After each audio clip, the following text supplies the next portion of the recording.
Excuse me. Wow. What a way to start. Welcome back, fight fans. We are back and we're going with UFC San Diego from last Saturday. Oh my goodness. That was probably not heard by anybody. Welcome back, fight fans.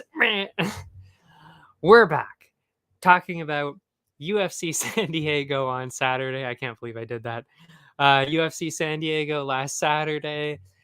Dana White's Contender Series yesterday, and then, of course, UFC 278 for this Saturday. So we'll open up, of course, with what happened last Saturday, UFC San Diego. That, of course, opened up with Yusuf Zalal and Damon Blackshear. I thought it was Damon. I don't know. Apparently it's Damon Blackshear, and that ended in a majority draw. It's definitely not something that you normally see, and if you were betting on it, good for you. That's not something you would normally cash in, and I would never be betting on a draw, but if you did, congrats, you got it. And we'll go with the same style as we have the last couple of broadcasts. So I'll just kind of briefly go over the ones that I didn't talk about last week. And especially if they weren't necessarily that interesting, just briefly go over it. And then we'll go more deep into the ones that I actually was talking about before. So this one, Zalal, Blackshear. I had Zalal going into this, but it was, I figured it was going to be close. The first round, it really could have gone either way. I mean, it was dead even on that one. For me, at least, I think, well, clearly by the end of it, the judges agreed, didn't really know who won either. They had it a draw.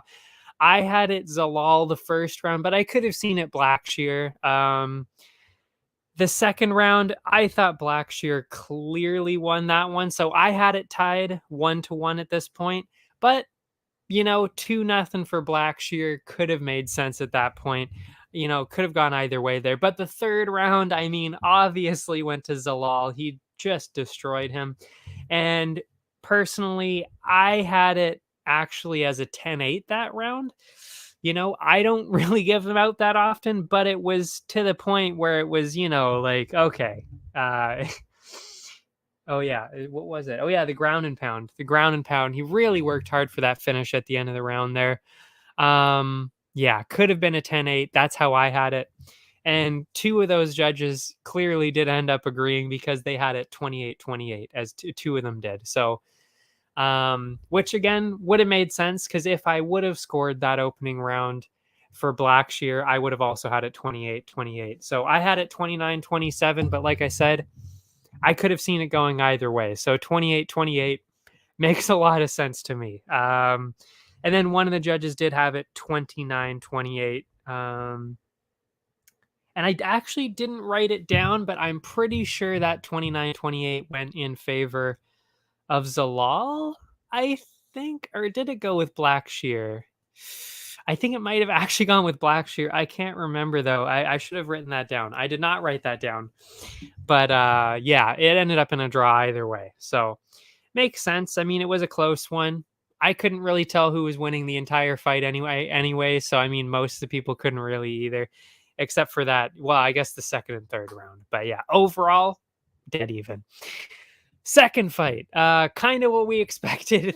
I talked about this one, what was it, last week when it was originally scheduled? Yeah, Josh Quinlan, Jason Witt. We knew, I was saying it before, even a prop one that you should do, probably Quinlan first round KO. And that's literally exactly what we saw. Witt came in for a takedown.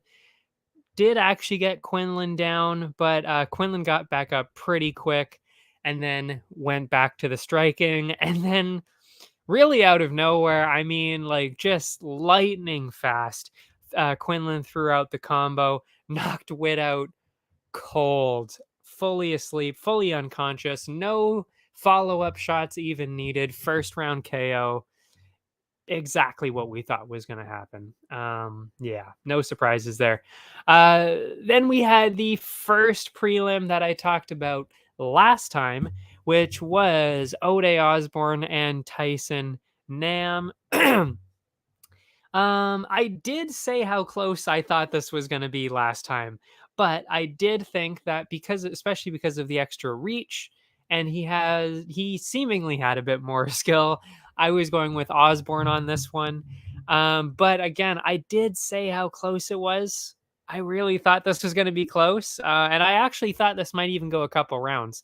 It did not, and it did not go in the direction that the odds makers and most of the MMA community thought it was going to go, including myself. I was going for an Osborne finish, maybe first round, maybe second round, because, you know, Osborne's pretty good, pretty quick too. But yeah, Ode did start with that action first. Kicks all over the place, but especially to that body. And then use that extra reach to his advantage, as we thought he would. And Ode was doing pretty well with to hit Nam without getting hit himself. And things were going pretty smoothly, but I, I don't want to say that. I mean, Ode clearly made a mistake.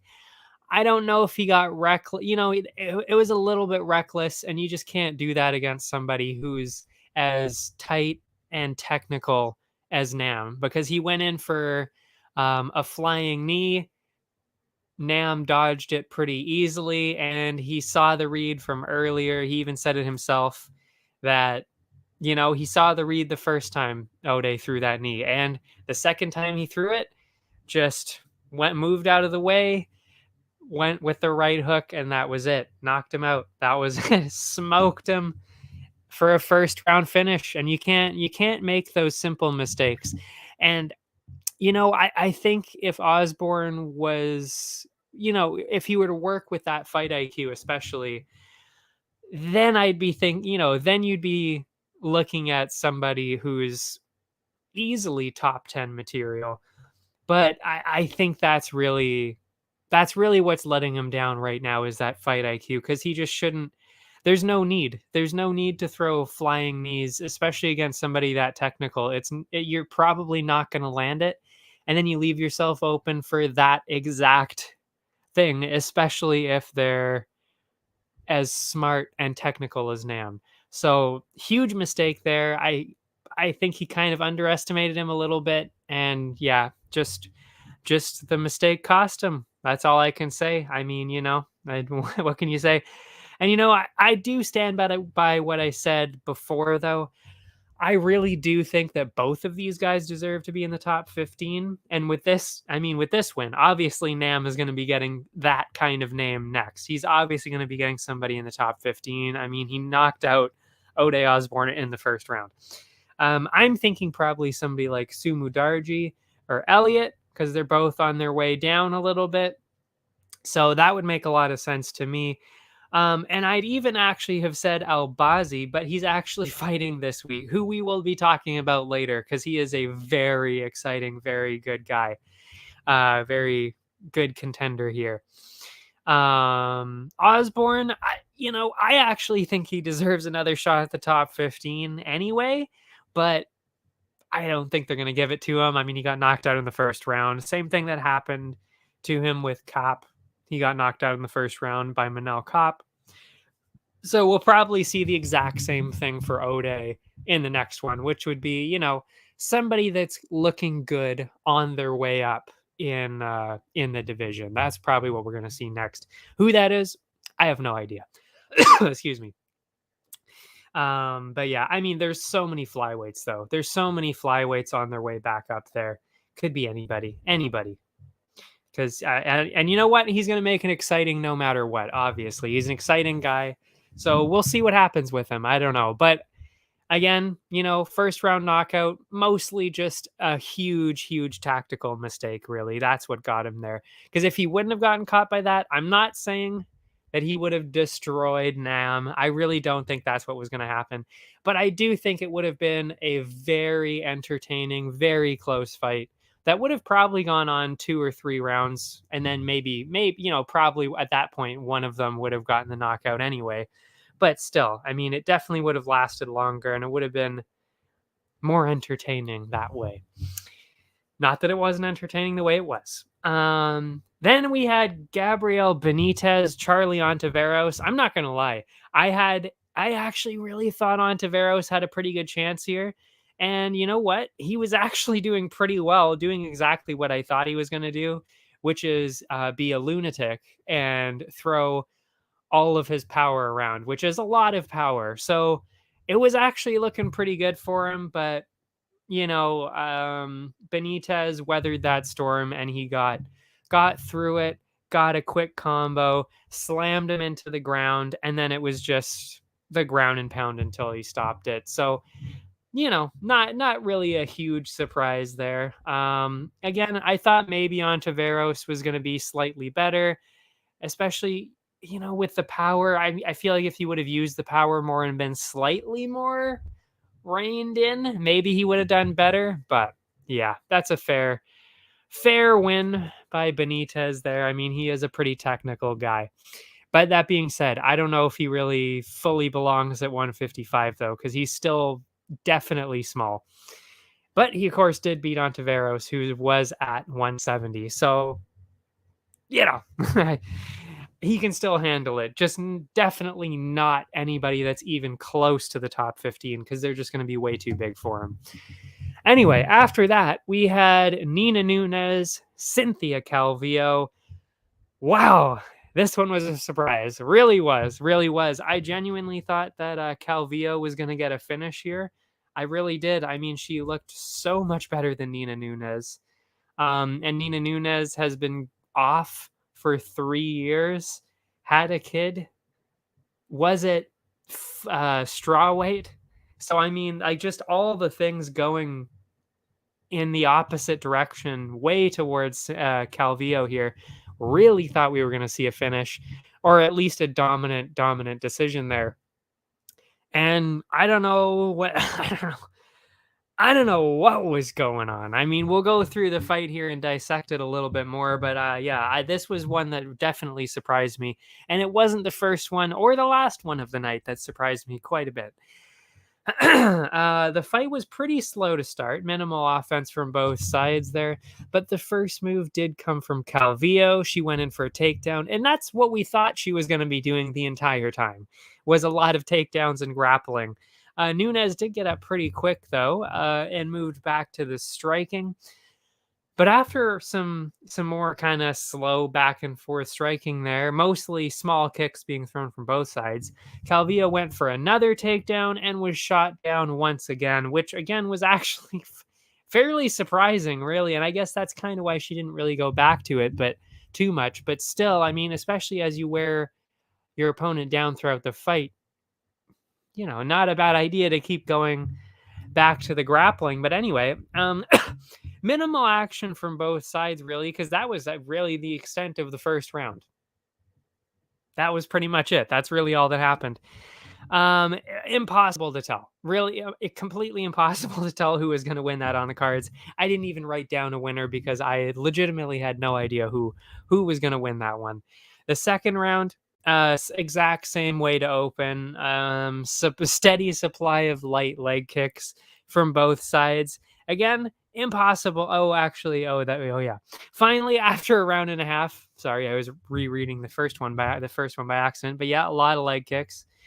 Again, not even hard leg kicks. But after a round and a half, finally Calvillo did get that takedown. And Nunes was doing very well to defend. Nunes was doing very well to defend and try and get back up, but Calvillo did very well to keep her down there for a couple of minutes. Calvillo didn't really get a whole lot of damage going before Nunes got back up. But I mean, again, with nothing else happening at all, nothing, you'd assume Calvillo obviously won that round. So to me, I mean, easily could have been tied. Easily could have also been Calvillo up 2-0 here because she was pushing the action in the first round. So you know, I mean, that one, I guess, up to personal preference, especially on the first round. But I mean, you probably should have given Calvillo the second round. The final round, though, Nunes trying to throw out some more kicks while Calvillo was clearly trying to drag the fight to the ground again. She did grab a quick takedown, but Nunes, returned to her feet pretty quickly once again. And again, not really any huge moves from either side. This was just a really bizarre fight. And now, actually, no, when I wrote it down, I did actually write down a final score. I actually did have it 29-28 Nunes. Only because I realized after that she was definitely the one being more active, throwing out more kicks, which again is pretty frustrating when you think of the fact, once again, that Calvillo was trading pretty openly with Andrea Lee in the last fight and doing pretty well, much bigger than Nunes too. And also, you know, I mean, with the grappling, if she would have even just gone for the clinch along the fence continuously, that would have been better. I don't know. Just a lot of weird, just weird, just bizarre. I don't know. It was just a strange fight. And it ended up being a split decision because it was so bizarre. I mean, you couldn't really give it to either one of them conclusively. I mean, like I said, I thought it kind of went to Nunes, but again, only because of activity. That's it. And that's when you can tell, okay, you know, the fight's a bit weird. It's not a normal fight when it gets to like, oh, who was the more active person? That person should probably win. Like, no, you know, it's always based on damage, control, and all that. But we didn't see any damage or any control, really, except for that second round from Calvillo. So, I mean, really, it could have gone either way with it. But I had it 29-28 Nunes, but anything could have been on the table. Except for what one of the judges had, I will say, a 30-27 for Nunes. You know, like that's I don't know about that one, but 29-28 in either direction made sense to me. Next fight, Martin Budaj, Lukasz Brzeski. I believe that's how it's pronounced. I'm not sure. Another kind of weird one, mostly in the decision, because it was another split decision, the second one in a row. Again, we won't go into it too crazy. I will read through it quickly, though, because I actually don't really remember too much what happened in this one. And that really tells you how the fight went, if I can't even really remember what happened. I guess I'll go through it, the whole thing, because I don't even really, again, remember what happened. You know, Budaj was using his size, wobbled Brzeski early. Makes sense.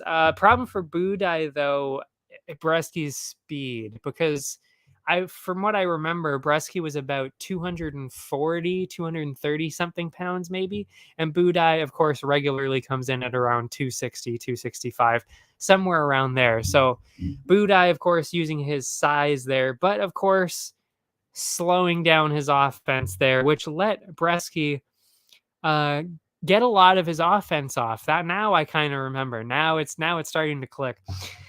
So Budaj started to slow down, and then Brzeski was the one starting to land more and more. As the round went on, though, the first round, Budaj did recover, but was struggling with the pace of Brzeski. So, you know, wasn't necessarily landing a whole lot of crazy things. Definitely not threatening a finish. I'm talking about Brzeski. But Budaj, you know, I mean, it's kind of hard because you don't want to rush in being the slower guy and getting hit and potentially getting knocked out or wobbled or anything like that. But you're losing on the cards at that point. So for me, I had it Brzeski up 1-0 after the first because of that pace, because of that huge pace.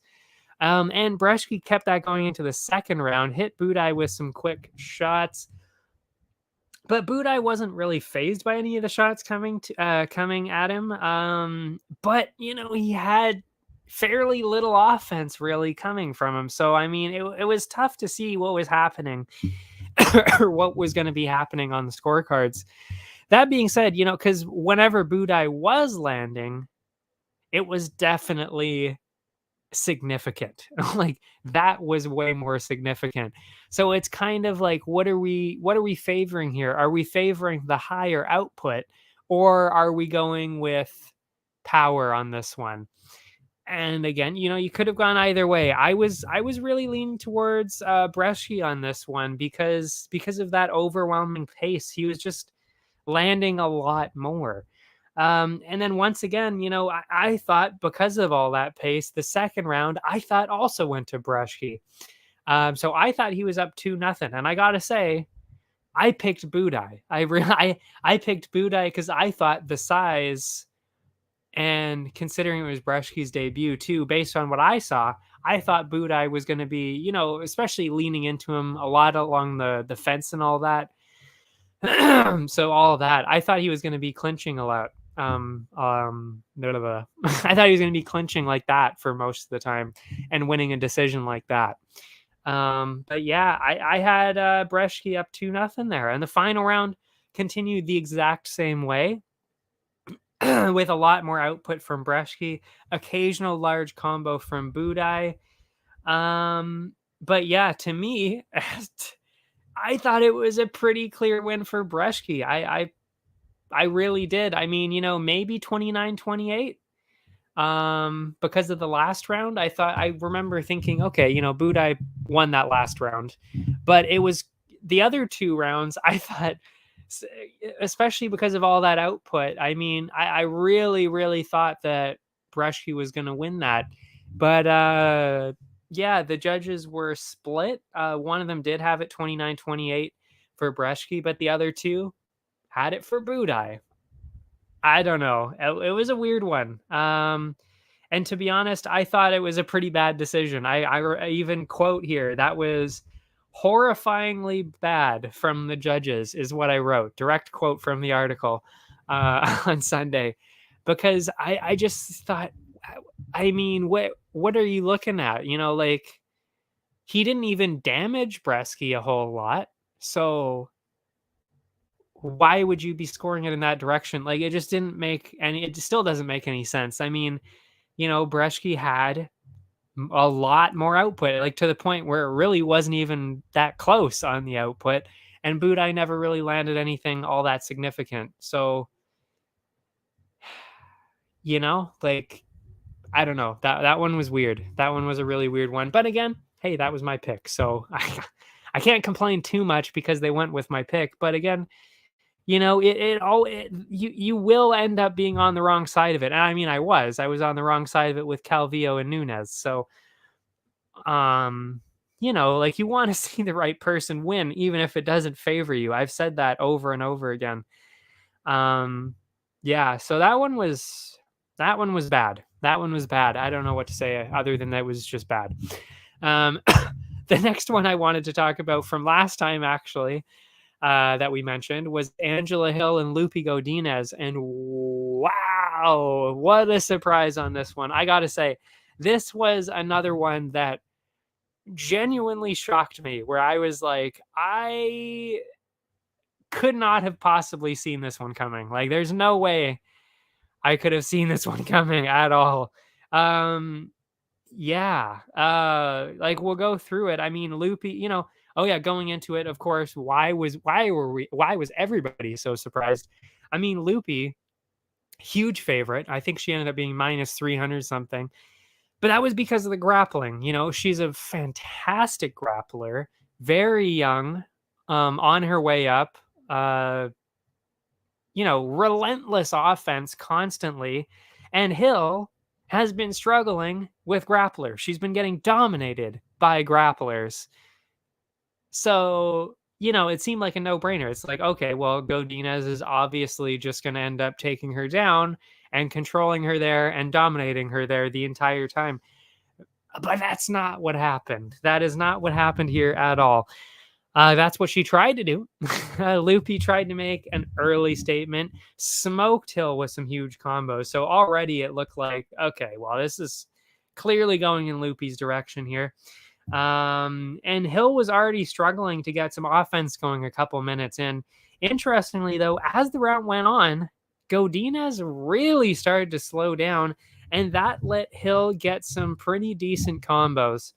And now realizing that the fight was getting a little too close, Loopy did go in for that first takedown, but was actually shut down by Hill. And it looked bad for Hill early, like I said, but you know what? I actually thought she turned it around pretty well and got that opening round on the card. So I had it 1-0 for Hill at that point. Second round, Hill actually busted up Godinez early with some combos, but Loopy responded with, another takedown. And to the surprise of everybody, though, Hill actually started locking in a nasty guillotine that actually forced Godinez back up to her feet. Godinez hanging on pretty well there, but wasn't pressuring as hard as she was like her other fights, or even actually earlier in this fight. And instead, she was letting Hill pressure forward to land these huge combos. Then, to close out the round, it was Hill that somehow dragged Godinez down. Never would have seen that one coming. And shockingly, that meant that Hill, at least on my cards, was up 2-0 at that point. The third round, Godinez pushed a lot harder that round, but still found herself backing up with Hill's constant pressure. And then she tried to get another takedown, but was shut down once again by Hill. The final round, pretty close, actually. I thought it was the closest one of all three of these. They both landed some good combos, pressured forward, and were active the entire round. I had it 29-28 for Hill, but, everything was on the table for that one. The judges were united, though, and they actually did give it 29-28 to Hill for a massive upset. Excuse me. But I will say, and I mean, we do this. This is what a little bit more of the show is about. I mean, because I stay locked into Twitter, on all the news and all that. And what we didn't consider, and I mean, I still wouldn't have changed my mind going into this. I still think Godinez was the right choice going into this. But what we have to realize is that she was not on a full camp here. She took the fight on 10 days notice and actually thought that she was going to be fighting in October. So she's been taking it fairly easy with the training, of course, because you don't want to burn yourself out too early in the training camp. And then she was offered this fight and said, okay, well, obviously I'm going to take that. And then, we kind of saw the consequences of that. She just wasn't up to the same level, especially cardio wise, that she needed to be at for that fight. So, if the fight were to happen again, 3 months from now, I actually would still pick Godinez. I really would. So yeah, just kind of unfortunate timing, I would say. That was kind of, Godinez kind of the victim of really her own desire to be an active, exciting fighter. That's kind of what happened there. Yeah. So, but definitely wreaking havoc on everybody's bets, that's for sure. And again, that was not the only one, because the next one probably destroyed every single person's parlay out there watching. Not even just mine, but other people's as well, because I think everybody kind of thought Bruno Silva was going to run straight through Meerschaert on this one.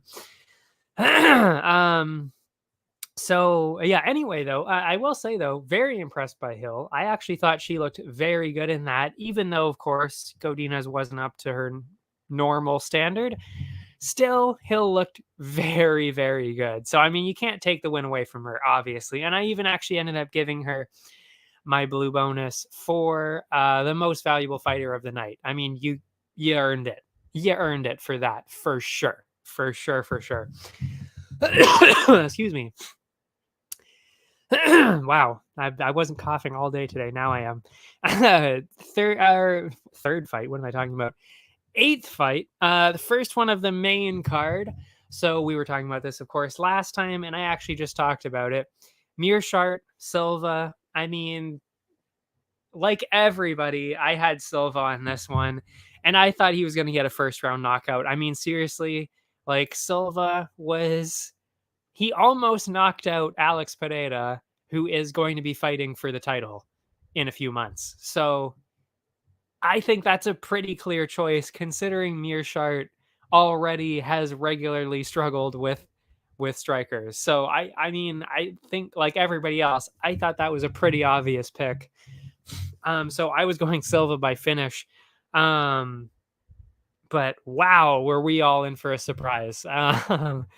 Both slow to start, but Silva was the one pressuring early, walking Gerald down. And after a couple of decent shots from Silva, Meerschaert managed to drag the fight to the ground.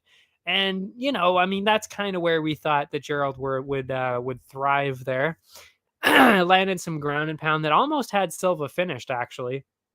And with all that dominance from the round, I mean, I think it was pretty clear that Gerald was up 1-0.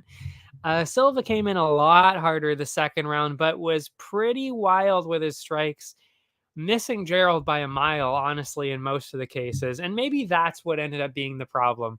He just wasn't as technical as he needed to be. He was being way too wild. That was probably a huge reason why he ended up, well, losing in the end. But still. Wow. Meerschaert wasn't really landing. I should probably face that way when I cough. Sorry, I bet that was really loud. What was I going to say? Second round. Yeah, Meerschaert wasn't really landing much outside of his body kicks, but he was still doing well enough to avoid Silva's strikes. And honestly, I had him up 2-0 at this point for Meerschaert, which I never thought I would say in this case. I really didn't. Then the final round opened up. Wow, I need to have some water after this one. Close. It seemed to open close once again, but out of nowhere, Meerschaert landed a bomb, dropped Silva, and from there he jumped on the submission, of course, grabbing Silva's neck. I mean, that's what he does. Submissions, and still not fully recovered from that. Silva couldn't defend his neck, was forced to tap, and that was it for another massive underdog on the night. I should have said to open this, by the way. That was a 3rd round submission win. I should have said to open this, by the way. 6 underdogs.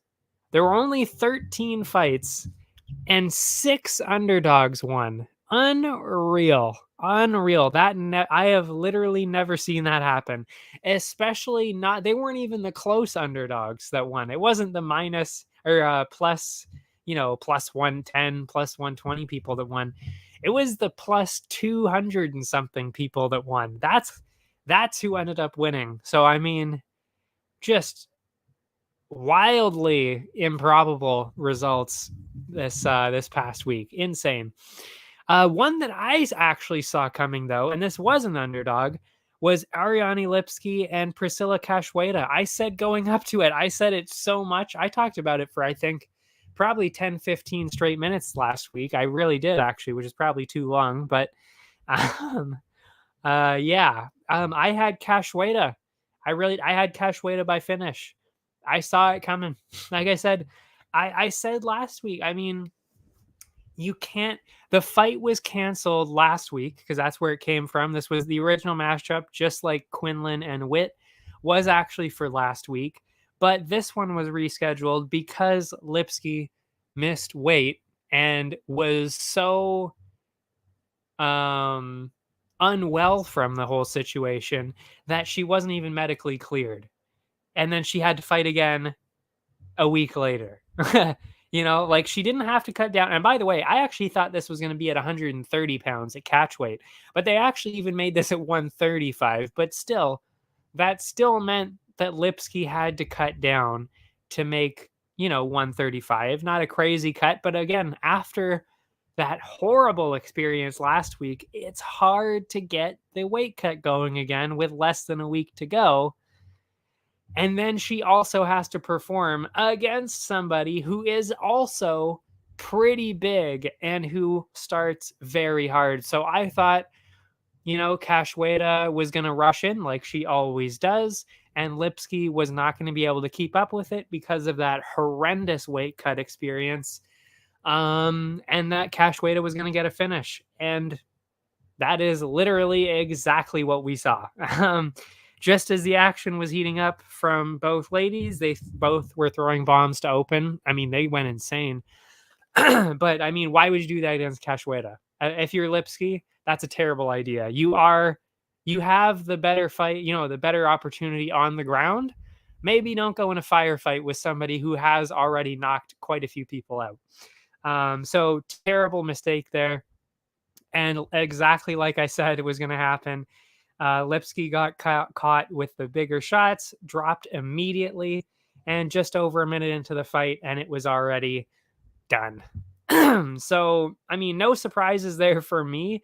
I will say I was a little bit worried because I was like, am I putting too much emphasis on this weight cut, or is it justified? And I will say, clearly it was very justified because that is exactly what happened. You can't cut weight like that. Like it's just not going to work like that. So yeah, stand by every part of every single part of that. And I hope that some of you out there, if you were even listening, took advantage of that Cachoeira one and cashed in some cash. Or wow, okay, I botched that. Anyway. 10th fight, Devin Clark, Azamat Murzakanov. I gotta say, pretty surprised by how this one worked out too. Not necessarily surprised that Murzakanov won because I thought it was going to be close, but I was definitely surprised by how dominant this was because I had Clark going into this by finish because, I mean, Murzakanov he lost really. I mean, I could actually honestly say that he kind of deserved to lose his last two fights because he was not winning those at all, especially the last one against Nchukwi. He was not winning that fight. And he just happened to land a good one. So, I mean, against Clark, who was just fighting at up a weight class at heavyweight and doing very well, dominating his opponent. I mean, to me, I thought this was pretty clearly going to be an easy opportunity for Clark to get a finish. But, excuse me. I was very surprised by both people in this case, really. I thought Clark was going to come out a lot better. And I thought Murzakanov was going to come out a lot worse. So I don't know what happened. I don't know what happened on this night that flipped that for these two guys. Maybe Clark is going downhill a little bit. And maybe Murzakanov is just ramping up in his training that he got much better. I don't know. But it did not even look like the same two people that I was watching on the tape. It really did not look like it. I'm going to have a little bit of sip of water here. My goodness.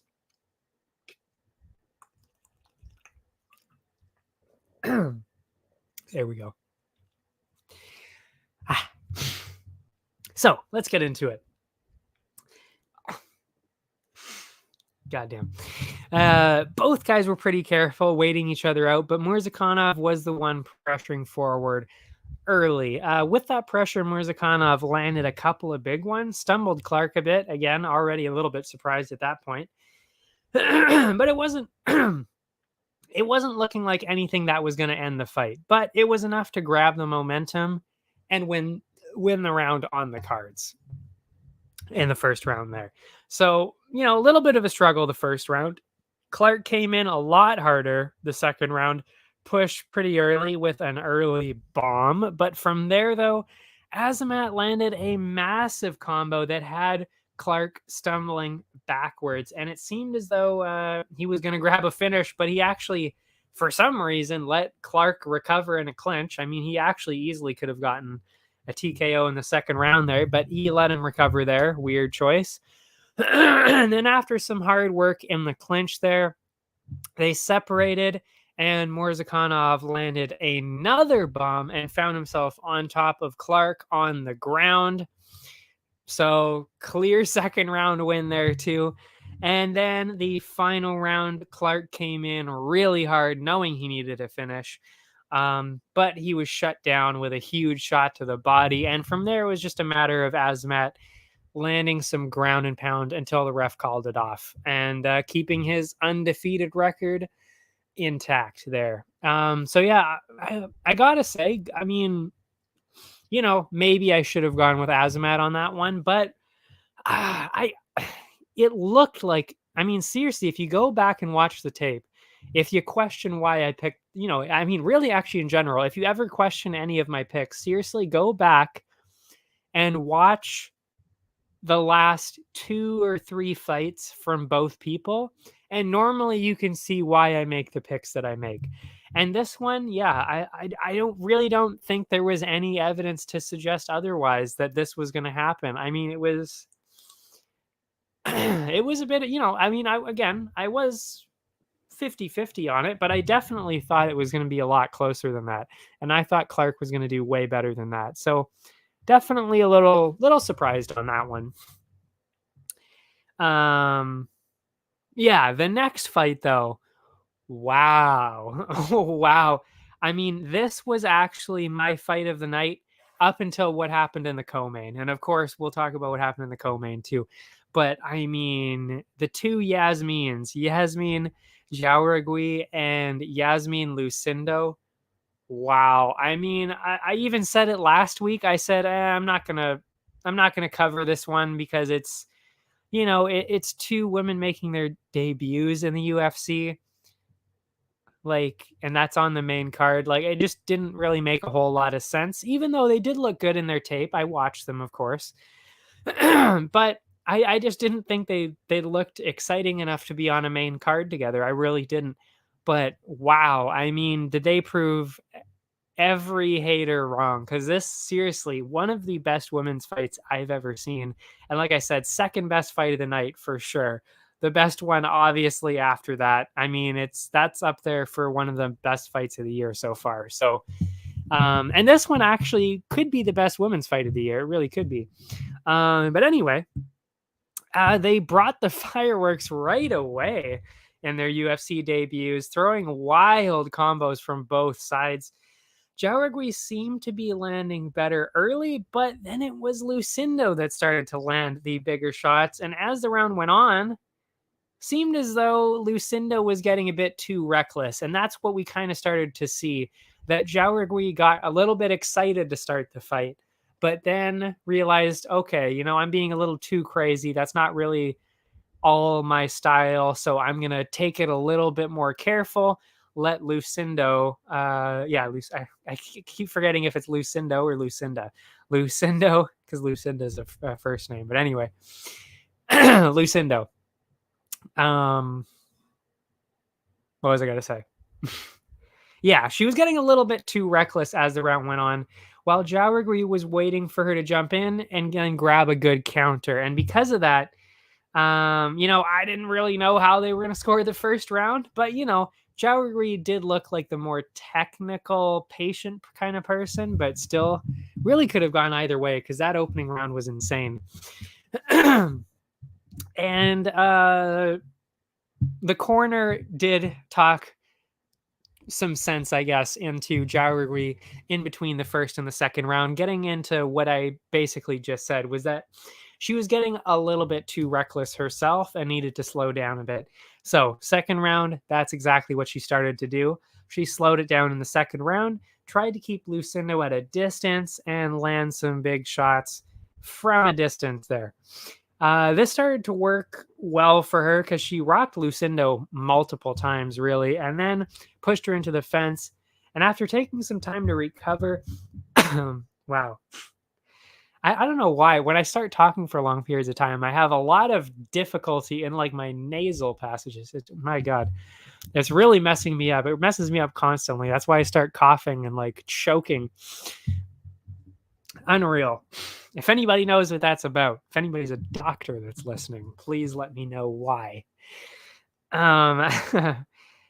Maybe it's the angle that I'm sitting at, maybe before, because I had the table in front of me, that wasn't happening to me before. Maybe because I'm looking down so much is helping. I don't know what's going on, but keeps happening over and over. We're going on a tangent here, but I thought I'd let y'all know why I keep coughing. Where were we?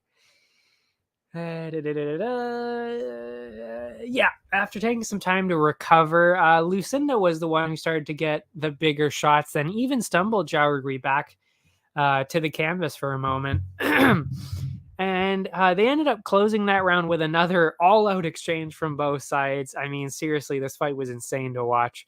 And this round seemed to favor Jauregui, but it was a close one. It was close. And then just like the last round, Jauregui opened up clean, avoiding Lucindo's hooks and jumping in with her own combos to then stumble her there. And as the round went on, though, just like before, then Lucindo started to heat up a bit, find her range, and then land some pretty big shots. That's what kept happening. It was Jauregui who opened strong. Then it was Lucindo in the middle. And then it was Jauregui at the end of the round. Pretty much every single round. Excuse me. Just like before, though, like I said, Lucindo started to find her range with huge shots that actually backed Jauregui up. And really, all 3 rounds were a complete toss-up to me, but I kind of thought Jauregui was going to win 29-28. That's kind of what I had, but it was so close. I mean, it really could have gone either way for all 3 of those rounds. It really could have. The judges were unanimous in their decision, though, scoring it 30-27 and 29-28, 29-28 for Jauregui. And like I said, I was wondering why this fight was on the main card, but we really got treated to a show. Wow. I mean, incredible fight. Both of them dangerous, relentless. They both want finishes. I mean, there is seriously no doubt in my mind that these two will both end up in the top 15 at some point. I mean, they're both very, very, very talented. So cannot wait to see what both of them do next, especially Jauregui, though. I would say she's definitely the more developed out of the two, but still, both of them insanely good. Cannot wait to see what they do next. Then we had the co-main, which is what we were talking about. The best fight of the night by far. Clear brawl of the night winner from me for the bonus. Yeah, David Onama, Nate Landwehr. Like I said last time, though, I mean, you know, Onama was the huge favorite, but I gotta say, I even actually said, I will say word for word what I said in my prediction here. This matchup seemed a lot closer than the odds suggested. Onama has power, but he tends to be a bit slow and lets his opponents lead. Landwehr, on the other hand, is a stick of dynamite. He is wild, relentless, unorthodox, and very dangerous. So what I thought was going to happen, so that's what I said in the article right away there. And I said Landwehr would be pretty aggressive and hit Onama a decent amount. But I thought that maybe Onama would start countering him with something big and that would lead a finish. But I specifically said here, again, quote, but it also seemed plausible that Landwehr would be too much for Onama and he'd lose in a decision from lack of activity.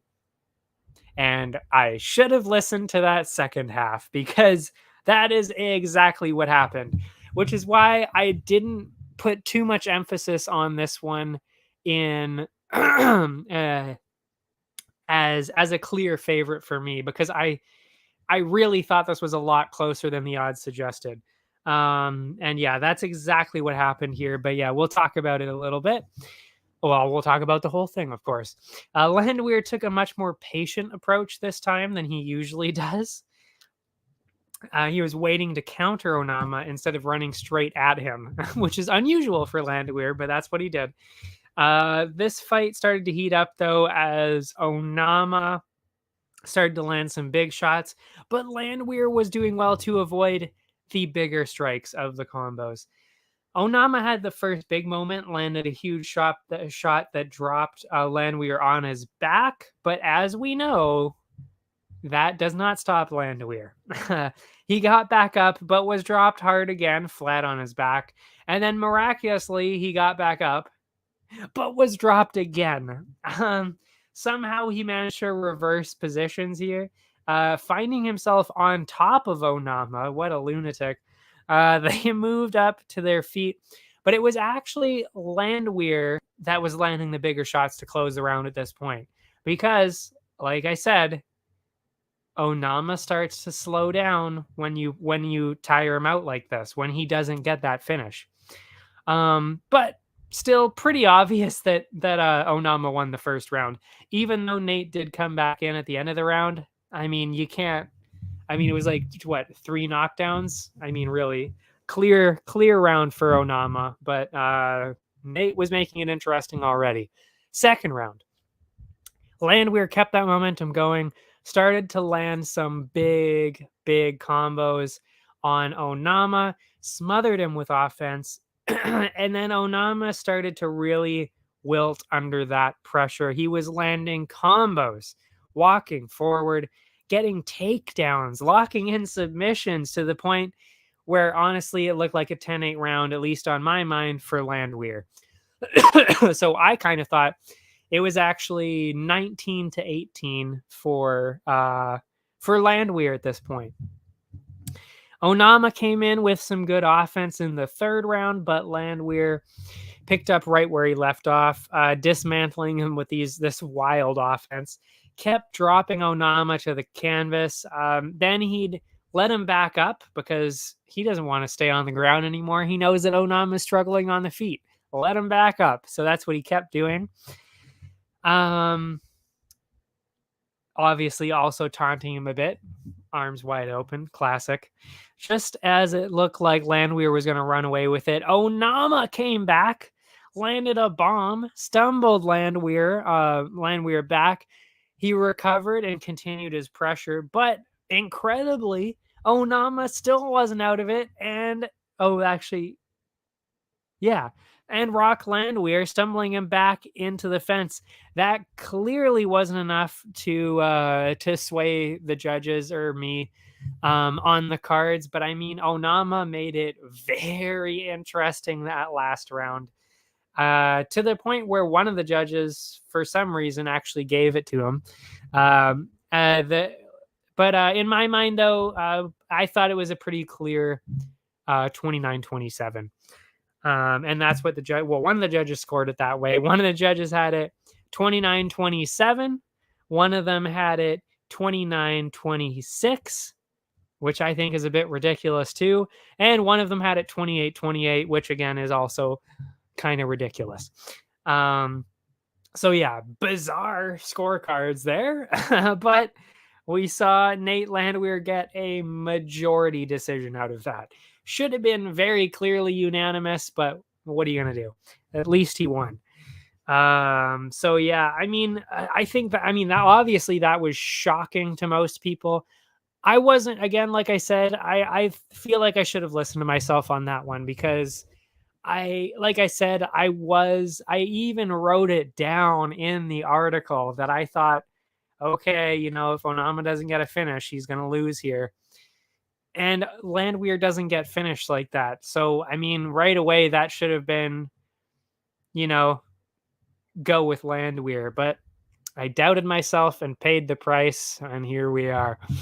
So I do regret that pick. I should have gone with Landwehr. But still, I mean, huge underdog still. I mean, it's not like I had picked the huge underdog and then lost. Like, no, I picked the huge favorite.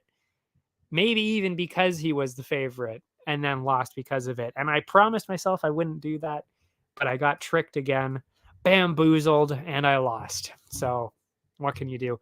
But one that I didn't lose, the one that I perfectly predicted, was Chito Vera and Dominic Cruz in the main event. And after this, we will talk about the Contender Series, because we're getting a little long here, that's for sure. And then, of course, we've still got the other card, too.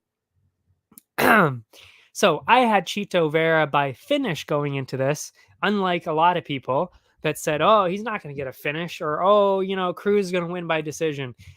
And I got to say, I was I was with you before I watched the tape. I was with you. I was with Cruz on this one before I watched the tape.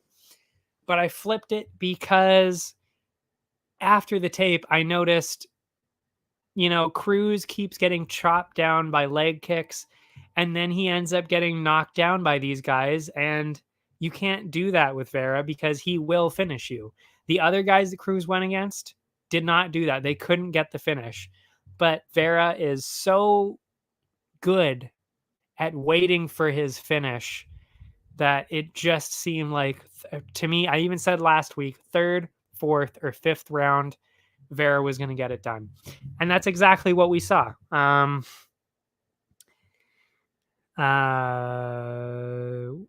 Whoops. But yeah, that's exactly what we saw. I mean, Cruz was doing well using his movement as always, but then Vera started to land these punches here and there, rocked Cruz, dropped him to his knees in the first round already. Yeah, and already, if you were watching, that one punch that dropped Cruz already slowed him down. Like, he wasn't moving the same after that. Because before that, he was bouncing around, doing his classic movement like that. And then after he got dropped, he was standing there. He was stationary. He was kind of just like, he wasn't even moving his feet really too much at that point. So, I mean, already it was like, okay, well, this was a clear right pick because, I mean, he's got no movement now. That's Cruz's whole thing is movement. Now he's not even moving. So, and that's exactly what I thought was going to happen. And yeah, I mean, what did we have from there? Yeah, to close the round on the cards, Cruz did actually rush in and go for a takedown. It was looking good, but Vera actually had locked in a pretty nasty armbar actually there to close out the round.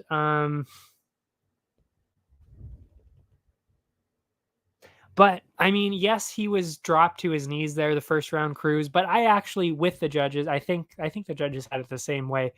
I had the first round for Cruz because he was doing more the rest of the round. But again, I knew when you see Cruz dropped like that and its movement slows down, it's just a matter of time in this 5-round fight, which is what I said. I said, if it was a 3-round, it might be a different story, but 5 rounds, I'm picking Chito all day because of that.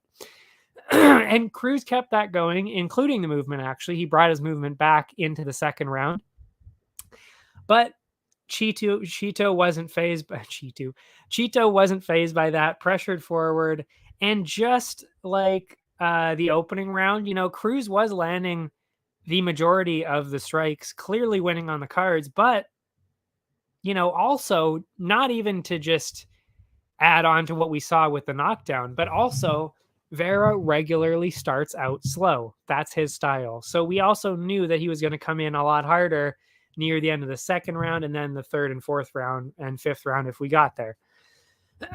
So, once again, I mean, no knockdowns that round. So I thought, again, pretty clear round for Cruz, up 2-0.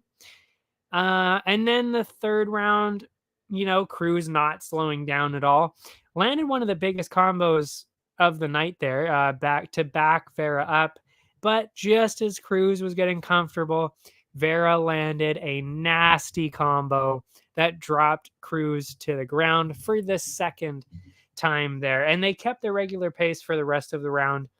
But Vera, I would say, fairly clearly got the third round because of that knockdown, because not really a whole lot else was happening in that round. Yeah. What was I saying? Now the third round,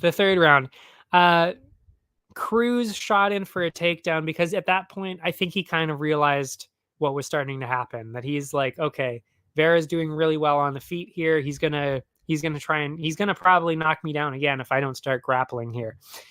But shut that down fairly easily. Vera shut that down fairly easily. And that was another thing that I figured was going to happen, because Chito has pretty good takedown defense too. It's not like people haven't tried to take him down before. And Cruz, not necessarily a wrestler by any means. More so an elusive striker kind of guy that does throw in wrestling occasionally, but not a huge specialist in that kind of way. Not like Cejudo, let's say. Like if Cejudo was coming in, yeah, he would probably take down Chito pretty easily. But Cruz, not necessarily that kind of guy. Then dropped him again. Chito dropped him again with a crisp jab. Cruz recovered, but then he got smoked with the head kick, and that was it. I mean, it actually shattered his nose. It was the wrong, his nose was the wrong way. Knocked out immediately, face first on the canvas there. Insane. In fact, he actually even tried to stand up right after, and he could not stand up. The ref had to hold him up there. So, yeah, insane finish. But again, we kind of knew that was kind of where it was going to go, probably in the fourth round there. So again, KO, fourth round, exactly what we said, either third, fourth, or fifth. That's exactly what I was thinking there. With the top of the division, basically kind of waiting to see what's going to happen over the next couple months because they're all fighting, and including actually this weekend with Merab and Aldo. We'll see what happens. But it seemed like, Cruz was going to be getting a title shot with a win here. So to me, that could be next for Vera, but there's so many people at the top. It could go in any direction with the next title shot, which is why I'm saying we kind of have to wait to see what's next there. But personally, I would actually give the next title shot to either Jose Aldo or Merab. Whoever wins this weekend, I think, is probably going to be getting the next title shot, but who knows? And we'll probably see Chito fight the winner of, funny enough, Yan and O'Malley. And I mean, look, I'm not insane enough to pick O'Malley. I love O'Malley, but I mean, you got to go with Yan on this one. But you know what? I mean, what would be hilarious is, like, it's the only time really that we saw O'Malley lose, and it wasn't even really a loss, was to Vera. So, it's kind of weird because Chito has been going up these rankings steadily, easily making his way now into the top 5. And O'Malley's been at the bottom, not even in the rankings. And he might jump past him with a win over Yan. He would jump past him in the rankings over Yan, which would mean that once again, O'Malley would be the higher ranked fighter over Vera on this. I mean, actually, I don't know I can't remember if Vera was the higher ranked one or not, but I don't think he was, because I don't think either one of them was ranked at the time. But Sugar was the favorite, I guess. So he was the main one. I can't remember. I think Sugar was in the red corner. I think he was. Anyway, which means he's ranked higher in the UFC. So that would be weird. That would be bizarre, but I don't think that's really necessarily going to happen. So I think we'll see Chito probably fight Yan, or if O'Malley wins, we'll see him fight O'Malley again, which would be very interesting. I actually hope that that's going to happen. Listen, I think Yan's going to win. I'm pretty sure Yan's going to win, but I really want Sugar to win. I really do. Because, I mean, not just because I love Sugar and I want to see him win, but I also want to see that matchup. I want to see Chito go against O'Malley again, but this time actually have it play out for a full fight. Yeah, that was it. I mean, horrible night for betting, but fairly entertaining. The bonuses, KO of the night, obviously going to Chito Vera with that head kick over Cruz. I mean, that was insane. So clearly KO of the night there. Sub of the night, there was only one, but it was still fairly impressive. Gerald Meerschaert. Brawl of the night, without question, that was David Onama and Nate Landwehr. One of the best fights of the year so far. And a close second, though, I guess, I mean, moderately close second, was, of course, the two Yasmins, who are possibly in the lead for maybe Women's Fight of the Year. Possibly. It was looking pretty good. And then, of course, as I said, most valuable fighter, Angela Hill. I mean, she had lost 3 in a row against grapplers, and then she goes against basically the best up-and-coming grappler in the division, one of them at least, who is absolutely relentless. So, and she dominated her, really. So, yeah, I mean, congrats to keep her spot in the top 15. I honestly thought that this was going to be the last fight, you know, maybe the last fight of her UFC career. I honestly thought this could be the end because, 4 losses in a row. Quite a few losses before that too. You're nearing the end age-wise too. So, yeah. So to overcome all that and get the win, I'm impressed. I'm very impressed. Now, before we go on to the pay-per-view, before we take a break and then go to the pay-per-view, we've got the Contender Series, which we will briefly talk about. Another 5-contract night, all the winners getting it. That opened with Nazim Sadykhov, who did very, very well. I mean, just dominated his opponent, which was Ahmad Suhail Hassanzada. Dominated Hassanzada there. But did not get the early finish. Had to wait until the 3rd round. Still got it done, though. But again, that was definitely not Nazim's fault. He was shooting for that finish all night long, really trying to get it going. But I mean, Hassanzada, just one of the toughest people I've ever seen on the Contender Series for sure.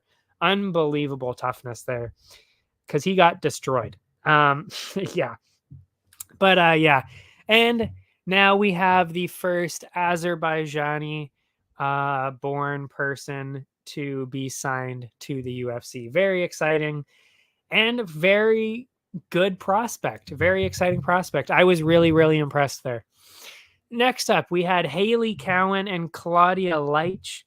I was going back and forth on who I thought was going to win this one because, again, it's a women's fight too. But also, Leitch is really good on the ground, especially with submissions, and Cowan has been submitted in all of her losses, which I think is 2 or 3 losses. I can't remember. But I knew it was going to be close. Again, it's Contender Series, women's fights. It could go either way anyway. But, Cowan looked like a very good prospect in this. Didn't get a finish or anything, but I thought kind of dominated for the most part. I mean, she did pretty well. Actually, no, I didn't. What am I talking about? I didn't think she dominated. I thought she lost the fight. I actually did. I had Leitch win up 29-28. I really did because Cowan had a little bit of control here and there on the ground, but never really threatened to finish at any point. Whereas Leitch would then reverse her and then get some pretty deep submissions going. So personally, I thought because of that, I was going 29-28 for Leitch. And it was a split decision, by the way. So I'm not crazy for thinking that. Like, one of the judges did see it that way. I mean, not that that's really saying anything, considering judges can be insane. But in this case, yeah, I kind of thought Leitch won. That being said, though, I was still fairly impressed. I actually kind of wanted to see both of them in the UFC. And actually, Hailey Cowan said that herself, that she deserves to be in the UFC as well, because they both did really good. And I totally agree, especially at 135. This is a bantamweight fight. We have like no bantamweight, there's barely any bantamweights in the UFC right now. So it seemed pretty obvious to me that both of them should have gotten a shot at the UFC. I mean, and maybe they'll give Leitch another chance down the road. I don't know. But yeah, I mean, I think it's pretty clear we need more bantamweights around. So I don't even know why Dana White hesitated, but he did. And he really only gave her a contract because he kind of saw that there was maybe something a little bit special about Cowan. That was really the only reason. I thought it was a no-brainer for a contract, to be honest. Like I said, I would have even given a contract to Leitch. I really would have. I would have given out 2 contracts. But anyway, yeah. Good new prospect at bantamweight there. And I think either one of them could really do some damage. I mean, the bantamweight division wide open. A lot of them are kind of getting on the other side of their career now. Haven't really seen any new people there, so there's a pretty good chance that either one of these women could be in the top 15 within the next couple of years at least, or even both of them if they bring Leitch back. Then we saw Jose Johnson and Jack Cartwright. Cartwright was actually the favorite going into this. I was a little confused by that, honestly, because I mean, Jose Johnson had already been on the Contender Series and he did pretty well, and he's done pretty well outside of that as well. So I thought Johnson was a pretty clear person to pick here, but it was very, very close. Johnson did end up winning by unanimous decision, but it was a close one. It was a close one. Dana said this one was a little weird, and he wasn't sure if he was going to give it to Jose Johnson for winning, but he ended up giving it to him because of his story, which probably isn't the right reason to give it to somebody like that. But I mean, again, I thought he deserved it either way. I mean, story aside, I don't pay attention to stories either. I'm like Dana. I don't care about the story because, what's a story when you're in a cage fighting somebody? Your story is meaningless. You're still going to get knocked out. Like, you're still going to get finished. So stories are meaningless when it comes to fighting. But he definitely deserved the chance. I mean, he definitely deserved the chance there. It was definitely a weird fight, though. A lot of grappling. It was mostly grappling, which was what made it a little bit weird. But honestly, I thought it was exciting. I like grappling matchups like that. I mean, they were rolling around all over the place, both threatening finishes, both had some good moments on the feet. I thought it was an exciting fight. I don't know what was weird about it. I mean, I know what was weird, but I wouldn't say it was a bad fight. Like, everybody else seemed to think, or not everybody, but some people seem to think, including Dana White, that it was a weird fight and that they didn't like it. I mean, I don't know. I thought it was good. I don't know. That was a weird one. Weird one for me, just based on what the comments were afterwards. Oh yeah, but it was weird, I would say, in the way that it was scored. Because funny enough, I actually had it scored for Cartwright 29-28, but only because of the way the rounds went. Even though, like I said, I thought that Jose won the fight, but honestly, I had kind of scored it the other way, so I really could have seen it going either way, but I'm glad that the judges went with Johnson. They had it 29-28, 29-28, and one of them had it 30-27. I don't really know how you could have gotten that, but still, yeah. So I definitely thought Jose Johnson won, but the scoring was a little weird, I would say. Even on my cards, I was confused. But yeah, he still got the contract, regardless of what happened there. The fourth one, Claudio Ribeiro and Ivan Valenzuela. Valenzuela, fairly substantial. I think he was a pretty big favorite going into this. Didn't get a chance to do anything. Really nothing to say other than before anything else really happened, Ribeiro just destroyed Valenzuela with a counter. He kicked him. Then Valenzuela was, spinning a little bit because of the leg kick, went for the spinning back fist with the momentum, and, Ribeiro just easily dodged it, smoked him with the hook, and that was it. On his way to a contract, clear contract there. I will say I kind of agree with the internet on this one, and I think one of the commentators said it too. A little bit early stoppage, I would say. It looks bad when you literally get knocked out and fall like a sack of bricks on the canvas there. But he was actually awake right away, and he was getting up as the ref stopped the fight. So, and we've seen people win like that before after getting knocked down like that. It's brutal to see, and it didn't look good, obviously, but at least give him the chance, and it would have gone a little bit farther. Do I think Valenzuela would have come back and won? I mean, I don't know. I can't say that, but should have at least given him a chance, I guess. But anyway, TKO first round. Gotta give him the contract there. And by the way, he's at middleweight, weighing 181 pounds, which is way below the limit of 185. Plus, he doesn't really cut weight. So he actually has that power and could actually be fighting at welterweight pretty easily, which is pretty impressive, which is why I also had to give him the number 1 spot in my power rankings there. Because if you knock somebody out cold like that, I mean, not really knocked him out cold, but like brutally knocked them down like that at middleweight, I mean, you can do some real damage at welterweight for sure. After that, though, it was Ribovics and Thomas Paul. Paul actually came in as the first deaf fighter to compete on the Contender Series. I thought he was actually the first deaf fighter to compete under, anything of the UFC, but apparently Matt Hamill is deaf too or something. I think that's what they said on the broadcast. I actually didn't know that. But yeah, very interesting there. And best fight of the night for sure. I mean, both of these guys let it go completely. Everything, all the offense right away, just trying to destroy each other.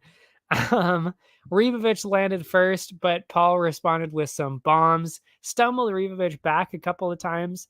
Then Paul, he got a lot of respect with those shots, but Ribovics landed that first big shot. First, floored Paul with that, and then grabbed a first round win there. And just like Ribeiro with an explosive performance like that, I mean, pretty obvious we were looking at a contract here. And like I said, all of them did end up getting the contracts. No surprises this week. But he did hesitate. Like I said, Dana White did hesitate on a couple of them. He wasn't sure about Cowan at first because it was a little bit of a boring fight.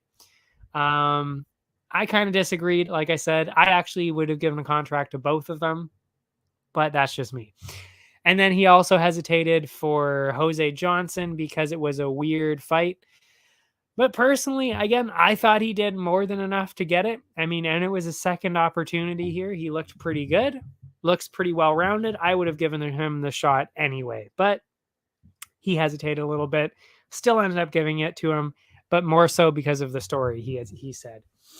So power rankings for me, I had Claudio Ribeiro in first with that huge knockout.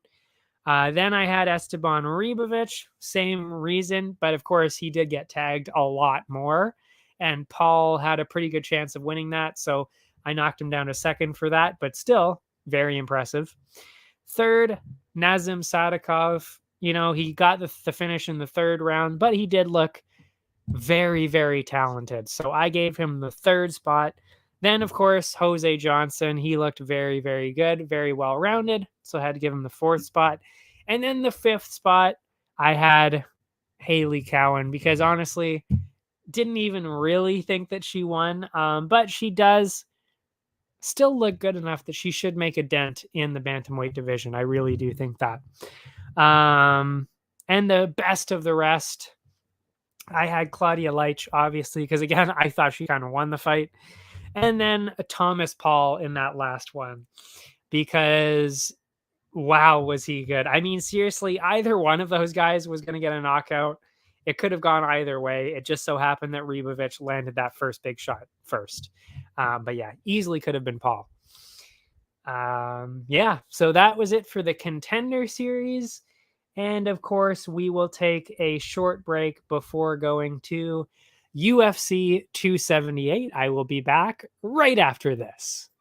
Allow me to introduce Pie Stick Vodka, a new way to celebrate victory. Gather around the glass with an award-winning, ultra-premium Canadian-made vodka. You probably won't listen, when I say high stick vodka has a smooth, hard-hitting taste, or that it's developed in the birthplace of hockey.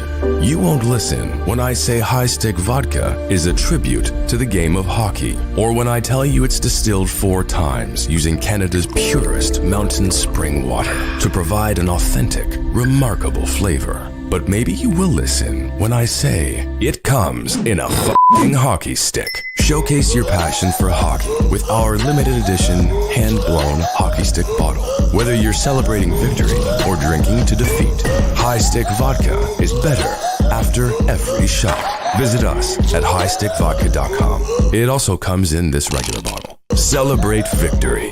Drink responsibly.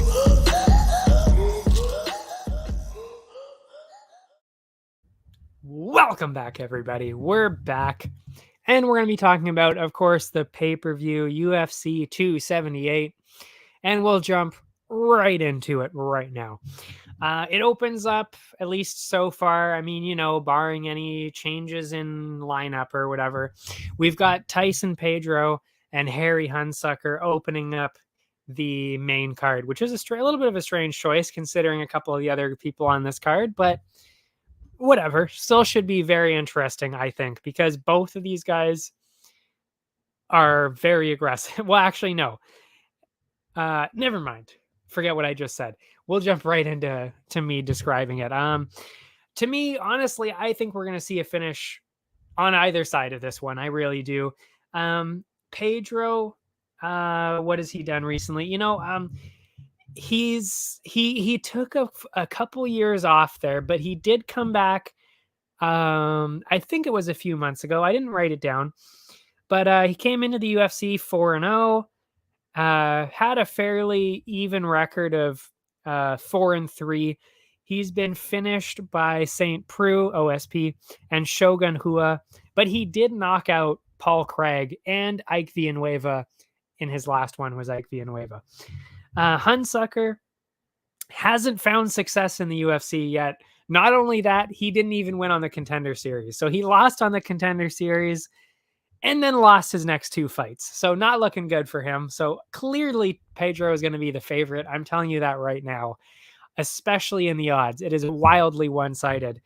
But there's a difference here. There's a small factor that people are not paying attention to, I don't think.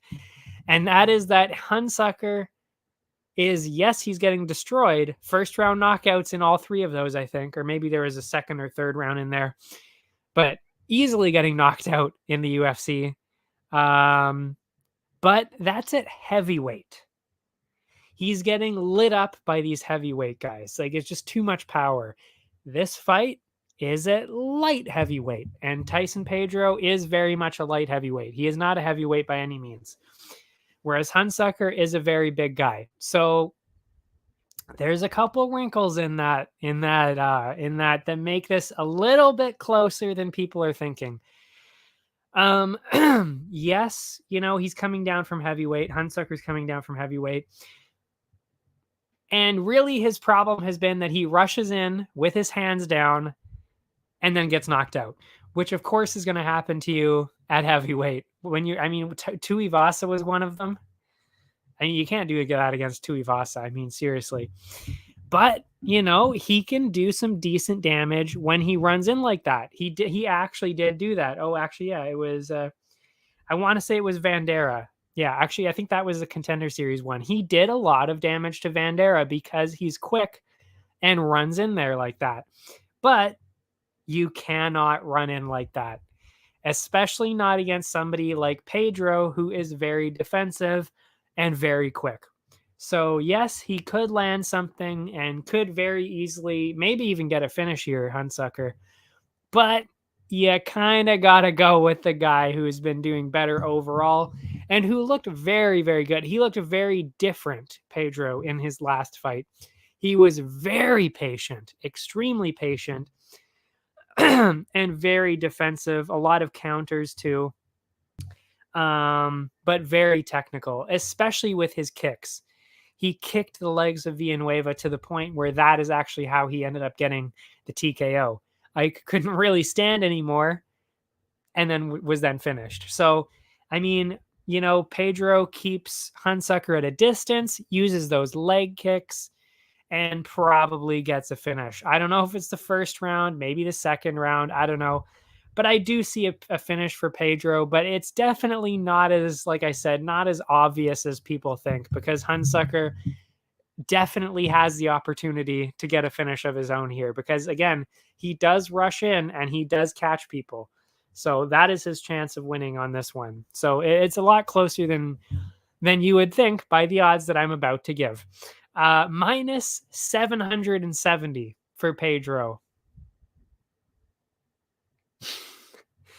Yeah, I really don't think it could be too much more one-sided than that. I do not agree with those odds. So to be honest, I don't really think it's worth it throwing that in a parlay. I mean, that's way too high. Already, even with the best of fighters, minus 770 is not something you're going to get a lot of return on. And especially when it's this close and Hunsucker actually maybe has a slight chance because he's moving down to light heavyweight.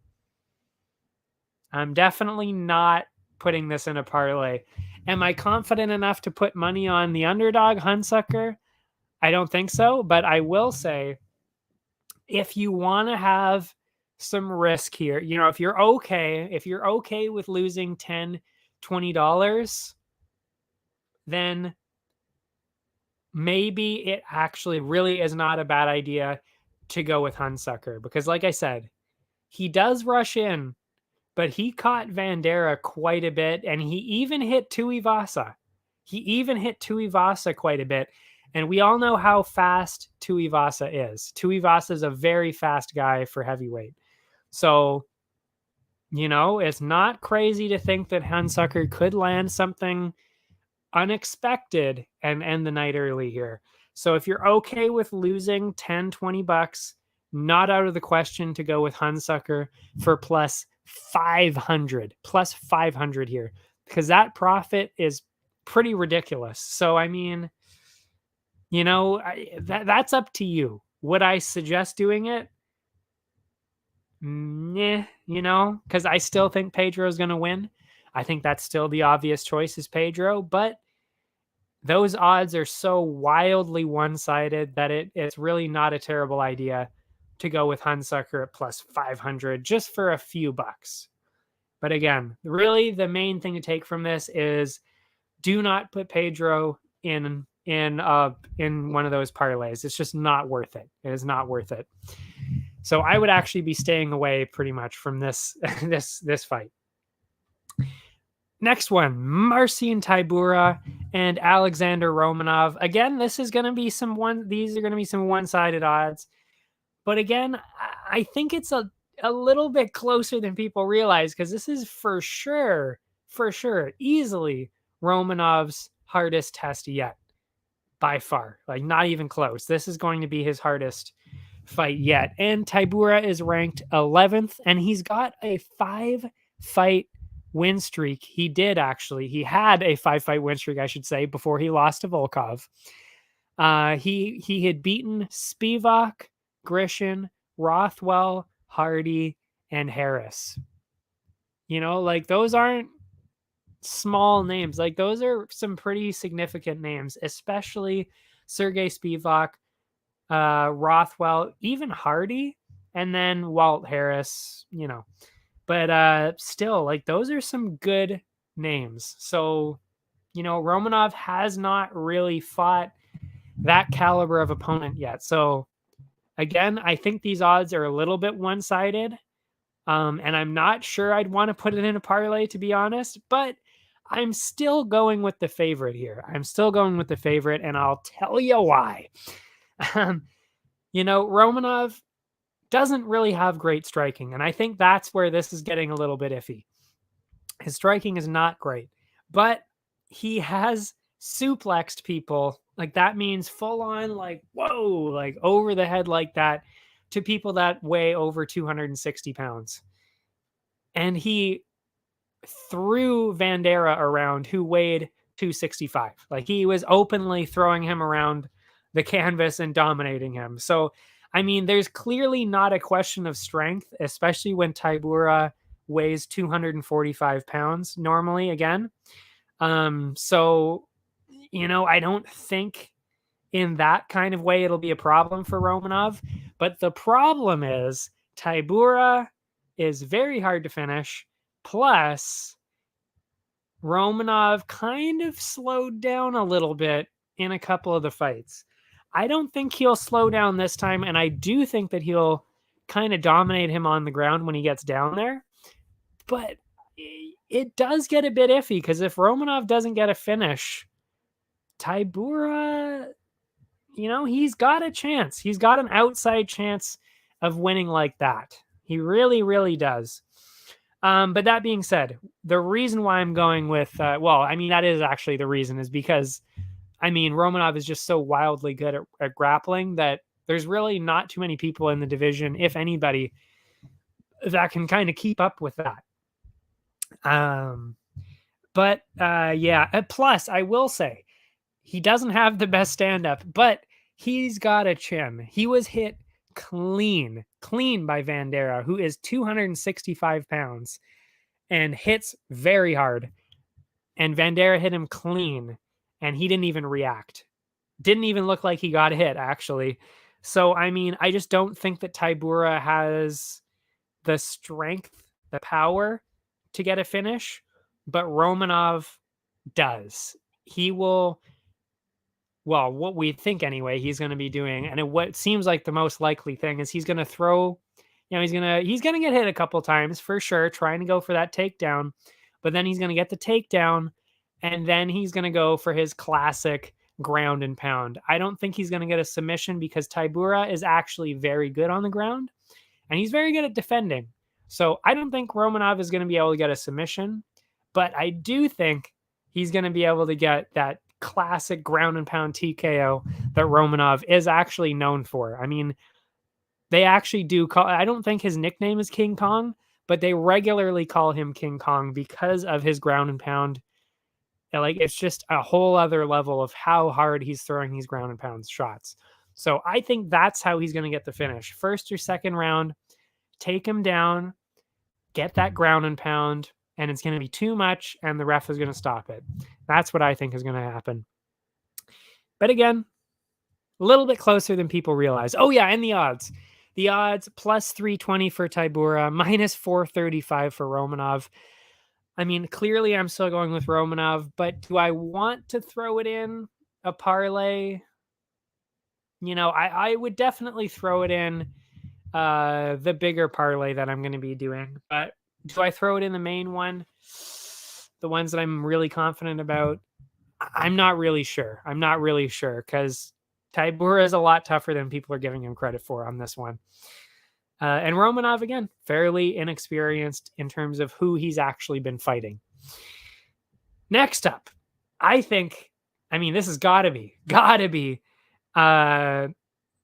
one of the most exciting matchups of the night. I don't know if it's the most, I don't know if it's going to be the best fight of the night, but it's definitely in that conversation. Jose Aldo, Merab Dvalishvili. We talked about them earlier because we were talking about, of course, Chito and Cruz, how the title picture is going to work out, and we'll see after this week. We'll get a little bit better of an idea after this week. Very close in the odds, and for a good reason. These are both really, really good, very talented guys here.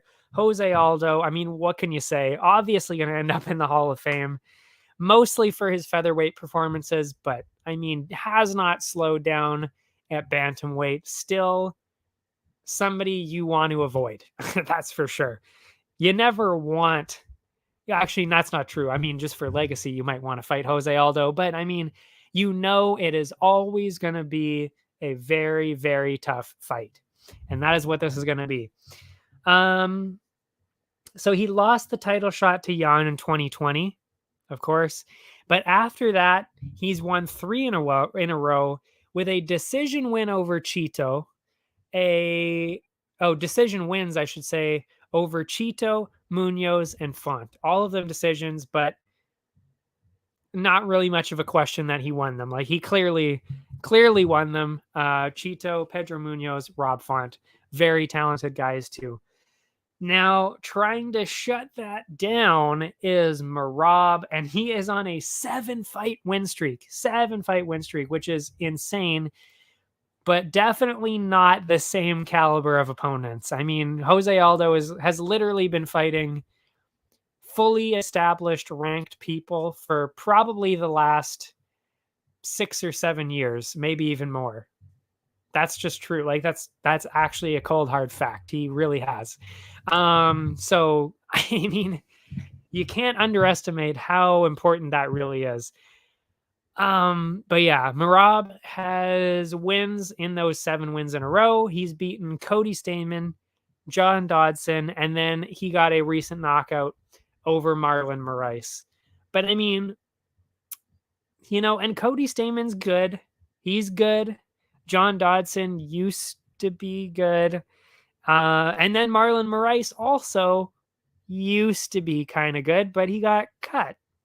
And Dodson doesn't fight anymore either. So it's kind of like, I think the odds are favoring that a little bit too much, that he knocked out Marlon Moraes, because we've seen Marlon Moraes get knocked out. What is it now? 3 fights in a row. I like Marlon Moraes, but if it's a pattern, then it's, and then you get cut from the UFC. It's, it's like, it leaves a bad taste in your mouth, especially when you're fighting Jose Aldo. Now, why am I'm going, as you can already tell, probably tell anyway, I'm going with Aldo on this one, and I'll tell you why. It's not just because of the people they've been fighting. It's because of the way that they fight. Merab does have good stand-up, but I mean, you can't compete with Aldo on the feet. He will not be able to compete on the feet with him. That's a given. I mean, really, he's just not on the same level. Aldo is one of the greatest strikers of all time, regardless of division. So there's just no real contest there. I mean, yes, Merab is obviously going to land some combos here and there, of course, but Aldo is just too good in that area. So he's going to try and work the wrestling. But the problem with that is that Aldo is one of the hardest people to take down out of anybody in the bantamweight and featherweight division, because he was consistently shutting people down at featherweight. Now he's a bantamweight. So these people are a lot smaller. So, it's just like, I just don't think that he's going to be able. Actually, I know really that Merab is not going to be able to hold Aldo down. He probably will be able to drag him down at some points, but Aldo is going to most likely get back up pretty quick, and then they'll be in Aldo's realm again. And again, we're talking about a 3-round fight here, because I will say, if this was a 5-round fight, I might be switching my mind and I might be going to Merab here, because Merab does not really slow down. And then as Aldo slows down, 4th or 5th round, you could easily see Merab start to control it with the grappling at that point, where Aldo gets too tired to stop the wrestling. But in a 3-round fight with the striking of Aldo, I have to imagine that Aldo is going to win this one. And I mean, you can never count Aldo out too, by the way. That's another huge part of this. And another couple of points here. I mean, Merab was absolutely shredded apart by the leg kicks of Moraes. And who is one of the best leg kickers in the bantamweight and featherweight division's history? Jose Aldo. So, I mean, that alone, the leg kicks are going to destroy Merab if he uses them. Because for some reason, Aldo didn't use his leg kicks last time out. So if he does that, he's going to have a little bit of a harder time. But I think really he's going to start really using those leg kicks again and shred those legs. And you know what? Moraes dropped him a couple of times too. He was dropped a couple of times. So, Aldo, not necessarily a power puncher by any means anymore, but he's still got it. Like, he's still hitting people consistently with combos. So I don't think he's going to get a finish. I don't, because I mean, Moraes probably has a little bit more power, but he's just not he's just not as well-rounded, of course, as Aldo. So I don't think that Aldo is going to get a finish. And I don't even really think that Merab would get a finish. But I do think that Aldo, with all of those small edges and fairly significant edges in some areas, is going to win in a decision. The odds on this, very, very close. Plus 112 for Aldo, minus 139 for Merab.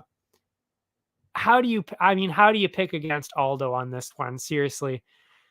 I mean, I do think it's going to be close, and I'm definitely not saying Merab has no chance at winning this. He does have a chance for sure, but 3-round fight with Jose Aldo shutting down the takedowns, blasting those leg kicks all 3 rounds. I got to imagine that Aldo takes the win here. Plus 112 for sure going in that direction. The over-under on this, they're heavily favoring that over 2.5 for the decision. I totally agree with that. Minus 244 right now. That's at. You could throw that in a decision. I'd be fairly comfortable with that. Yeah, that's where I'm going with it. Minus 244 at the over, and of course Jose Aldo at plus 112. And actually, I mean, you could easily get a prop bet going with Aldo by decision. I'm sure the odds on that would be looking pretty good. The next one, I gotta say, this is probably, I mean, I don't want to count anybody out here, but I gotta say this one is probably the most one-sided one of the night for me. Paulo Costa and Luke Rockhold. I mean, there's just every possible factor in this fight is screaming Paulo Costa. I mean, he's younger. Because Rockhold is now 37. Rockhold is 37. He hasn't fought since 2019. I believe that's when it was. Yep. Hasn't fought since 2019. And he was knocked out in in 3 of his last 4 fights. So you tell me what factor in that is going towards Rockhold's direction when he was knocked out by 3 other guys and hasn't fought since 2019 and also hasn't won since like 2017 or 2018. And he's going against one of probably the biggest power puncher in the entire division.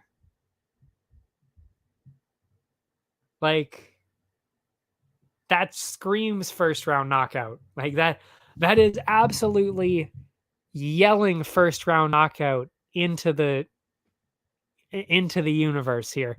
I just don't see any other way that this is going to end. I really don't, unless somehow Rockhold holds on to the second round, maybe somehow grapples with Costa and makes him tight. I don't know, but then even then, because even if you think about Rockhold's strategy in this, he's obviously going for the wrestling, but who just did that?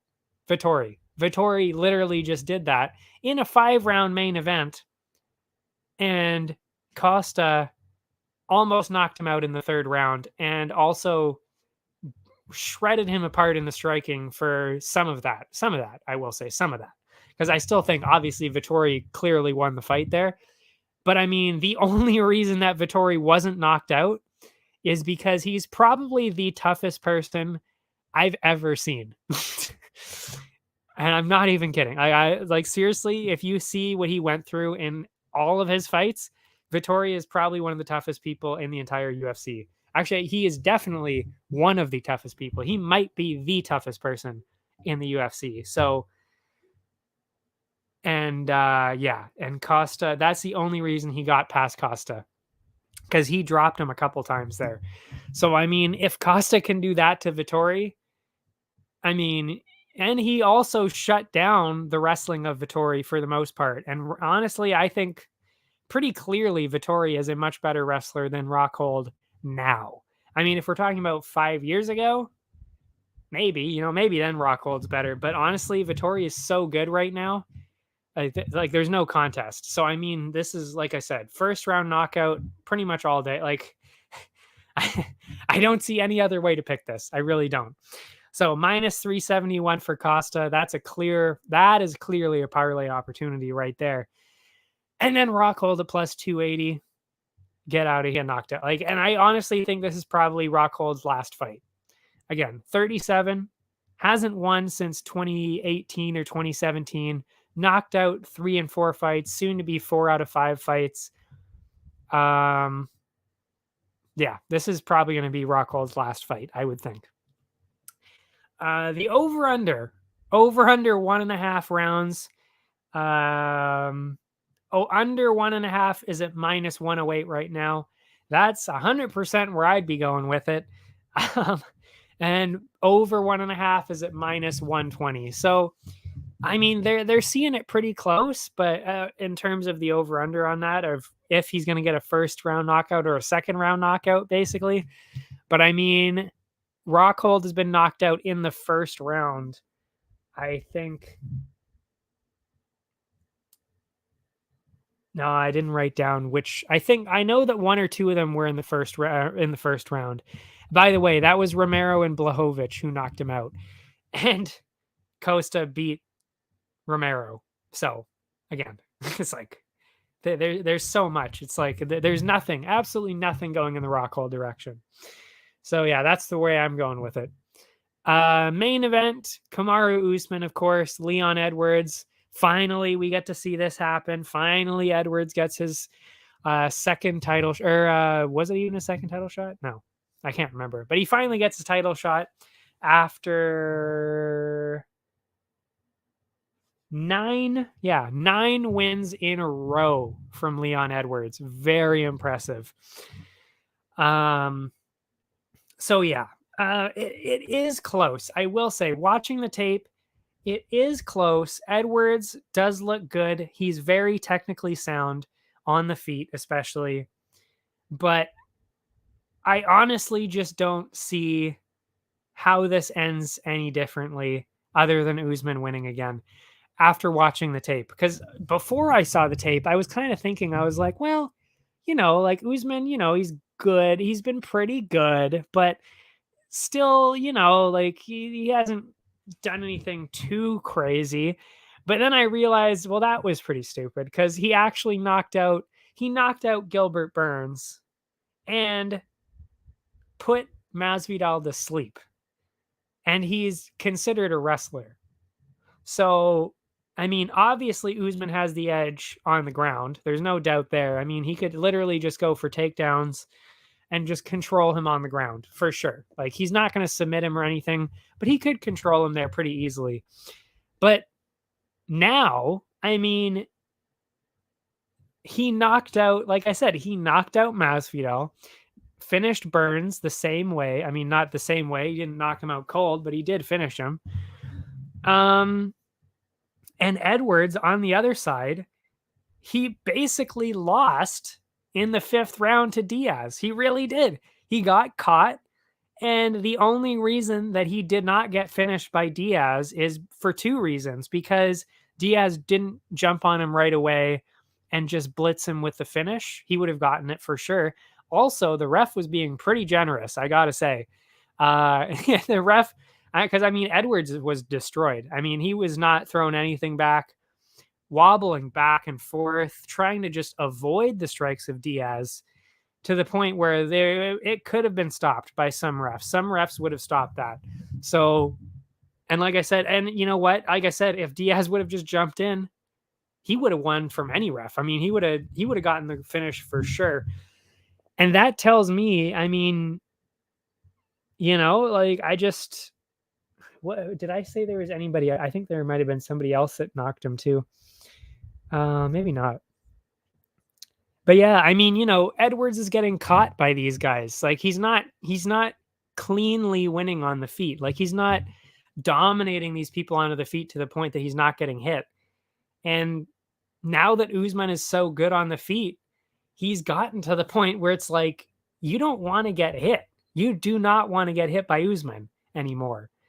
He doesn't have these small punches anymore. Like I said, knocked out Masvidal, knocked out Burns, and he also dropped Covington to his knees and face planted him. a couple of times. So, I mean, he even managed to almost finish Colby there too. And he probably actually maybe even could have gotten a finish there for Colby as well. So, I mean, I think it's kind of just a matter of time before Usman lands something and gets a finish. I really do think that's what's going to happen here. I think Usman is going to get a finish. I don't know what round it's going to be. It could be the second, the third, the fourth, maybe even the fifth. But I really, really do see Usman getting a finish here because I know Edwards isn't going to get a finish. So, yeah, I really do think that Usman is going to land something, drop him, and then go for the ground and pound, and then that's going to be it. Or he's going to knock him out cold. I mean, seriously. Diaz almost knocked him out cold. So, I mean, Usman can definitely get it done too. I mean, yeah, that's what I'm seeing here, Usman by finish. The odds definitely favoring Usman. Usman minus 385. I thought it would have been a little closer than that, to be honest. But yeah, minus 385. Still very much worth throwing in a parlay for sure. And then Edwards plus 300. But the over-under is where we can get some real stuff going here. If I'm right about the finish, which is what I was thinking about, Cruz and Vera last week. I even said that. I was like, they're favoring the over on this one, but I still think Vera's going to get a finish. And I still think in this case, Usman is going to get a finish. He's got a pretty good chance at it. So the under in this case, under 4.5, is plus 125. Plus 125, considering he knocked out Masvidal, knocked out Burns, almost knocked out Covington a couple of times. Actually, he did technically finish him the one time. I think that's pretty reasonable. Plus 125, under 4.5. That's where I'm going with it. I don't know. I think we can cash in big on that one. Then we've got a couple of prelims that I want to talk about. I might actually skip one of, I might skip one of them in the interest of time here. But I will for sure talk about two of them. And the first one is Amir Albazi and Francisco Figueiredo. This could honestly open up the main card. It's really like, this is a top tier fight we've got here. You've got ranked flyweight Amir Albazi, and Francisco Figueiredo, who is very tough and relentless as well. That being said, I don't really think this is all that close. Albazi is one of the best flyweights I've ever seen. And the only reason that he's not jumping up those rankings already is because he's struggled a little bit with his health, I think, recently, because he's had to cancel a couple of his fights. Yeah. So, I mean, if he hadn't have been canceling those fights, I honestly think Albazi would probably be top 5, definitely top 10 for sure. Whereas Figueiredo definitely won't be saying that. Like I said, Figueiredo is talented, but there really, you don't have to look any farther than what they both had against Malcolm Gordon, because they both have fought Malcolm Gordon very recently. Albazi in his fight absolutely dominated Gordon, absolutely destroyed him. He beat him on the feet all over the place, and he destroyed him on the ground, submitting him fairly easily on the ground in the first round. Whereas Figueiredo had issues with Gordon on the feet, and then still did fairly well on the ground, though. So he did do well on the ground, but definitely struggled on the feet. So, yeah, I mean, and also Figueiredo is known to struggle with his cardio as the fight goes on. So, and you cannot have those problems against Albazi, who does not slow down and is wildly, wildly dangerous. So, I mean, if Figueiredo can keep his cardio going, I think he'll make it to a decision, and, it won't be a close decision, I don't think. But if, more likely though, and I do think this is the more likely thing, Albazi is going to push him so hard that he'll get another impressive finish, whether that's by KO or submission. he's going to get a finish. I'm pretty sure that's the way I'm going with it. And I will say though, I think the submission is slightly more likely just because they're flyweights and that tends to be what happens. But a KO is definitely not out of the question here. For sure. Oh, interesting. Huh. I need to check on this fight because the odds actually have Albazi fighting Nazaren. I don't even know who that is. Oops. Francisco Nazareno. Oh, okay. They just changed his last name. That's weird because he's brothers with Davison Figueiredo. Why would you change his name to Nazareno? Anyway, that is the same person. We're not being bamboozled here. Yeah, so Albazi's at minus 455. Figueiredo, not Nazareno. If you go on Bet99 or any betting site, maybe you will see Francisco Nazareno. That is the same person. Francisco Figueiredo is that person. We are not talking about two different people here. Just to make that clear. Albazi minus 455. Obviously throwing that in a parlay. Over under is at 2.5 right now. We will be going with the under, of course, plus 114 for the under 2.5. That's a no-brainer. I mean, like I said, Figueiredo dominated Albazi dominated his opponents, especially Gordon, finished them. He's got multiple finishes. Only 2 fights in the UFC, though, I think. Actually, no, that might have been a different guy. Oh, no, that was 2 fights in the UFC. Destroyed Malcolm Gordon, and then a fairly convincing win over Zhumagulov, who is very, very good. So, this is a clear opportunity for a finish, and I think amazing opportunity to win some cash here, plus 114 for a finish for Albazi. I'm doing that all day. I was going to talk about Sean Woodson and Luis Saldana. I don't think I will because it's not quite as interesting enough, but it is going to be an interesting fight. I do like the way it's looking. I will put this in the article. I'm going with Woodson because of his long reach, but I will say that Saldana does have a chance, though. He does have a chance here. And the Woodson, the odds for this one are heavily favoring Woodson, but I would say I am not putting that in a parlay because it is fairly close. It is a lot closer than it looks for sure. Minus 358 for Woodson right now, plus 266 for Saldana. I think it's a little closer than that, so I'm not going to be putting that in a parlay, but in one of the main parlays, I should say. But yeah. In the interest of time, that's as much as I'll say about that one. The last one that I do want to talk about, only because I think this is a very good betting opportunity.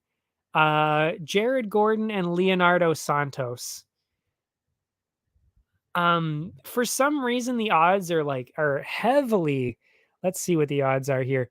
They're heavily favoring Jared Gordon here, and I don't think that is fair at all. Actually, I really don't. Gordon, he's done okay in his UFC career, but what were his last ones here? Yeah, Grant Dawson. Grant Dawson is the one that makes this matchup make more sense as to why I'm doing this pick. I'm going with the underdog Santos on this, and I will explain why. Because both of these guys fought Dawson. It was actually Dawson's last 2 fights, I believe, that both of these guys had. Santos fought him 2 fights ago. Gordon fought him in his last fight, I think. I think that's how it went. And Santos was actually winning the fight. He was winning for most of the fight there. I don't know if he would have won the decision, but it was close enough where it was like, I think actually Santos is winning this fight. And then he gets knocked out with 1 second left on the clock. 4:59 in the 3rd round. He was finished by Dawson. But before that, like I said, he was doing very, very well against Dawson. And even he reversed him on the ground. I remember seeing that. So he was doing well on the ground, and he was doing pretty well on the feet, because that is where Santos thrives. And then Gordon fought Dawson, and he was struggling here. What did I have for him here? Let's see. We're going with the notes against Dawson. Yeah. Yeah, Gordon was dominated, honestly. That's how I wrote it down here. Dominated by Dawson. He really was. And why was it? I feel like I wrote down in more detail here. Excuse me for looking through my notes here. I just don't want to read the whole thing because, we're getting near the end anyway.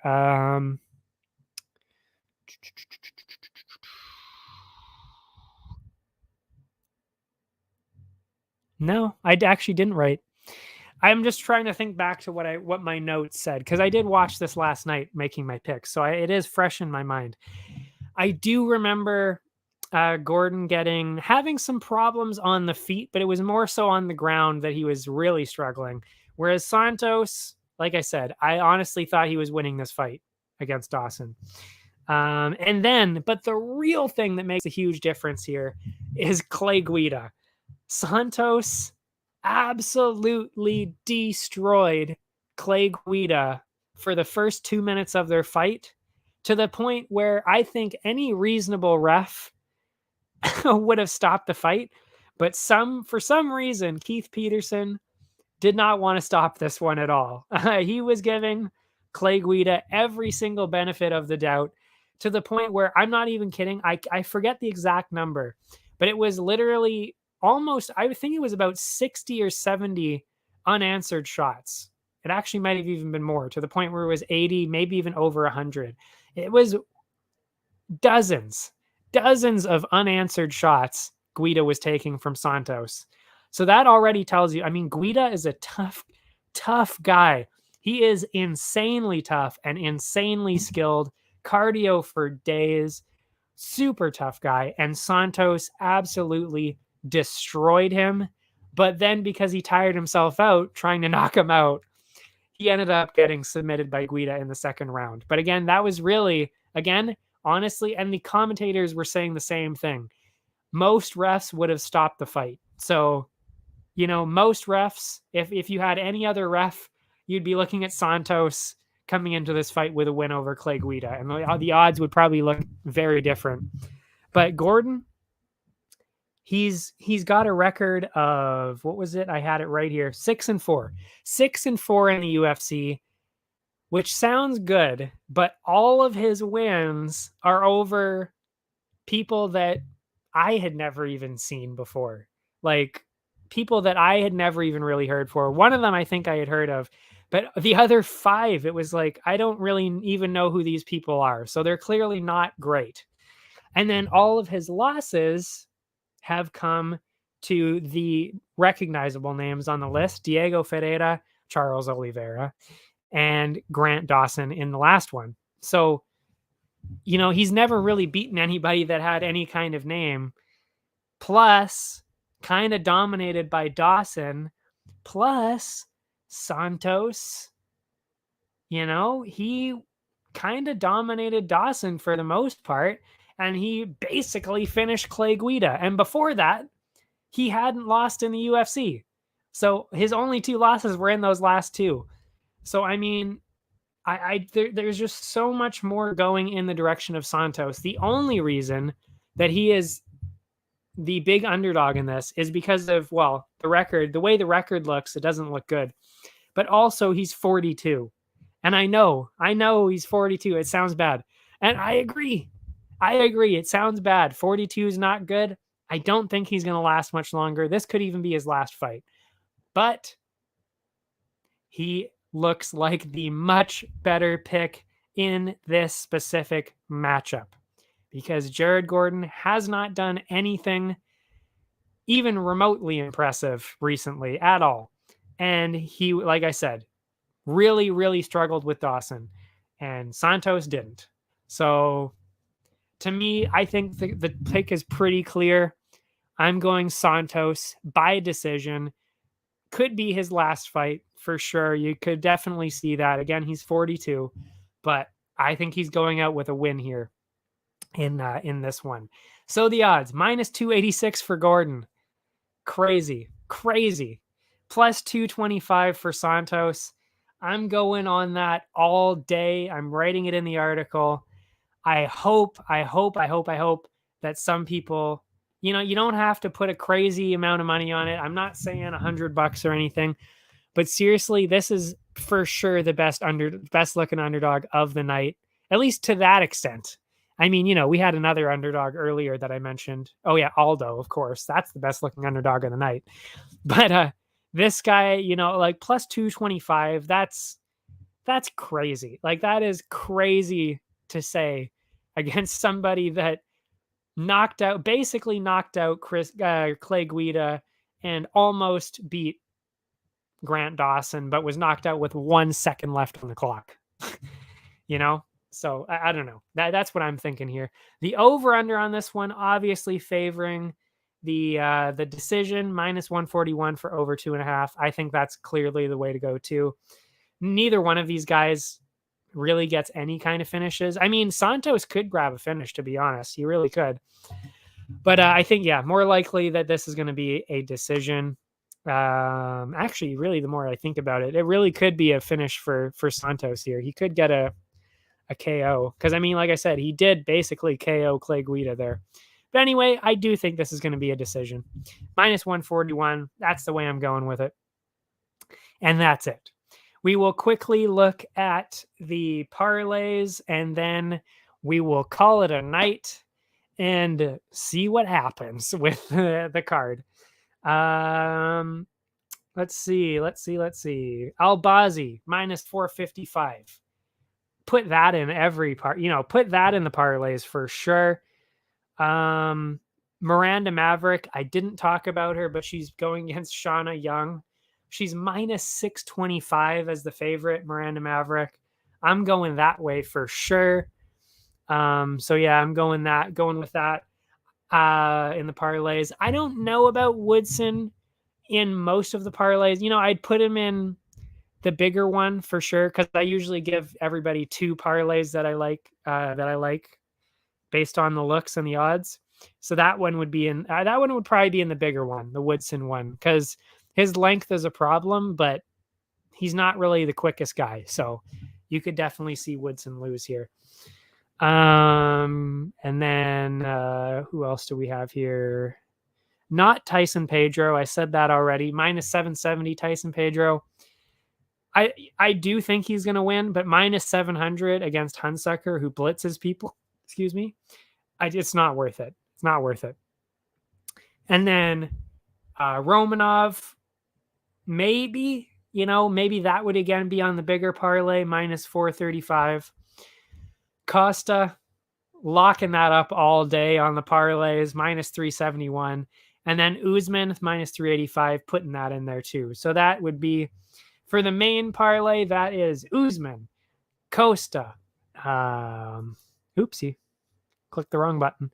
Usman, Costa, Miranda Maverick, Amir Albazi. That is my main parlay. And then for the longer parlay, I'm going to be adding on those other 2 or 3 guys there. So that is it for me. Thank you for watching. If anybody even watches this, we'll see. Who knows? But thanks for watching if you did. We'll be back next week, of course, with the highlights from UFC 278. I almost forgot what number we were at. And then we'll be talking about week 5 of the Contender Series, which would be halfway through the Contender Series next week. Wow. And then we will be doing, I believe, we are looking at UFC Paris after that. Are we not? Let's see what we got. Yeah, UFC Fight Night gone to Ivasa. Paris, unreal. I cannot wait for that. That's going to be a good one too. Whew. That's going to be exciting. Anyway, check out Area 51. They've got you covered for everything. I'm the MMA guy, obviously. All of my social stuff is below: Instagram, Twitter, YouTube, all of the YouTubes, because I have multiple YouTubes, yeah. Anyway, you can follow all of them. That's where I put all my bonuses, the BLÜ bonuses, my favorite performances for the UFC and any other card that I end up watching, which is all the Canadian cards, UFC. I was thinking about doing Contender Series, but it's a little too small a card for me to do that. Anyway, thanks for watching. That is it for me. I will see you next time.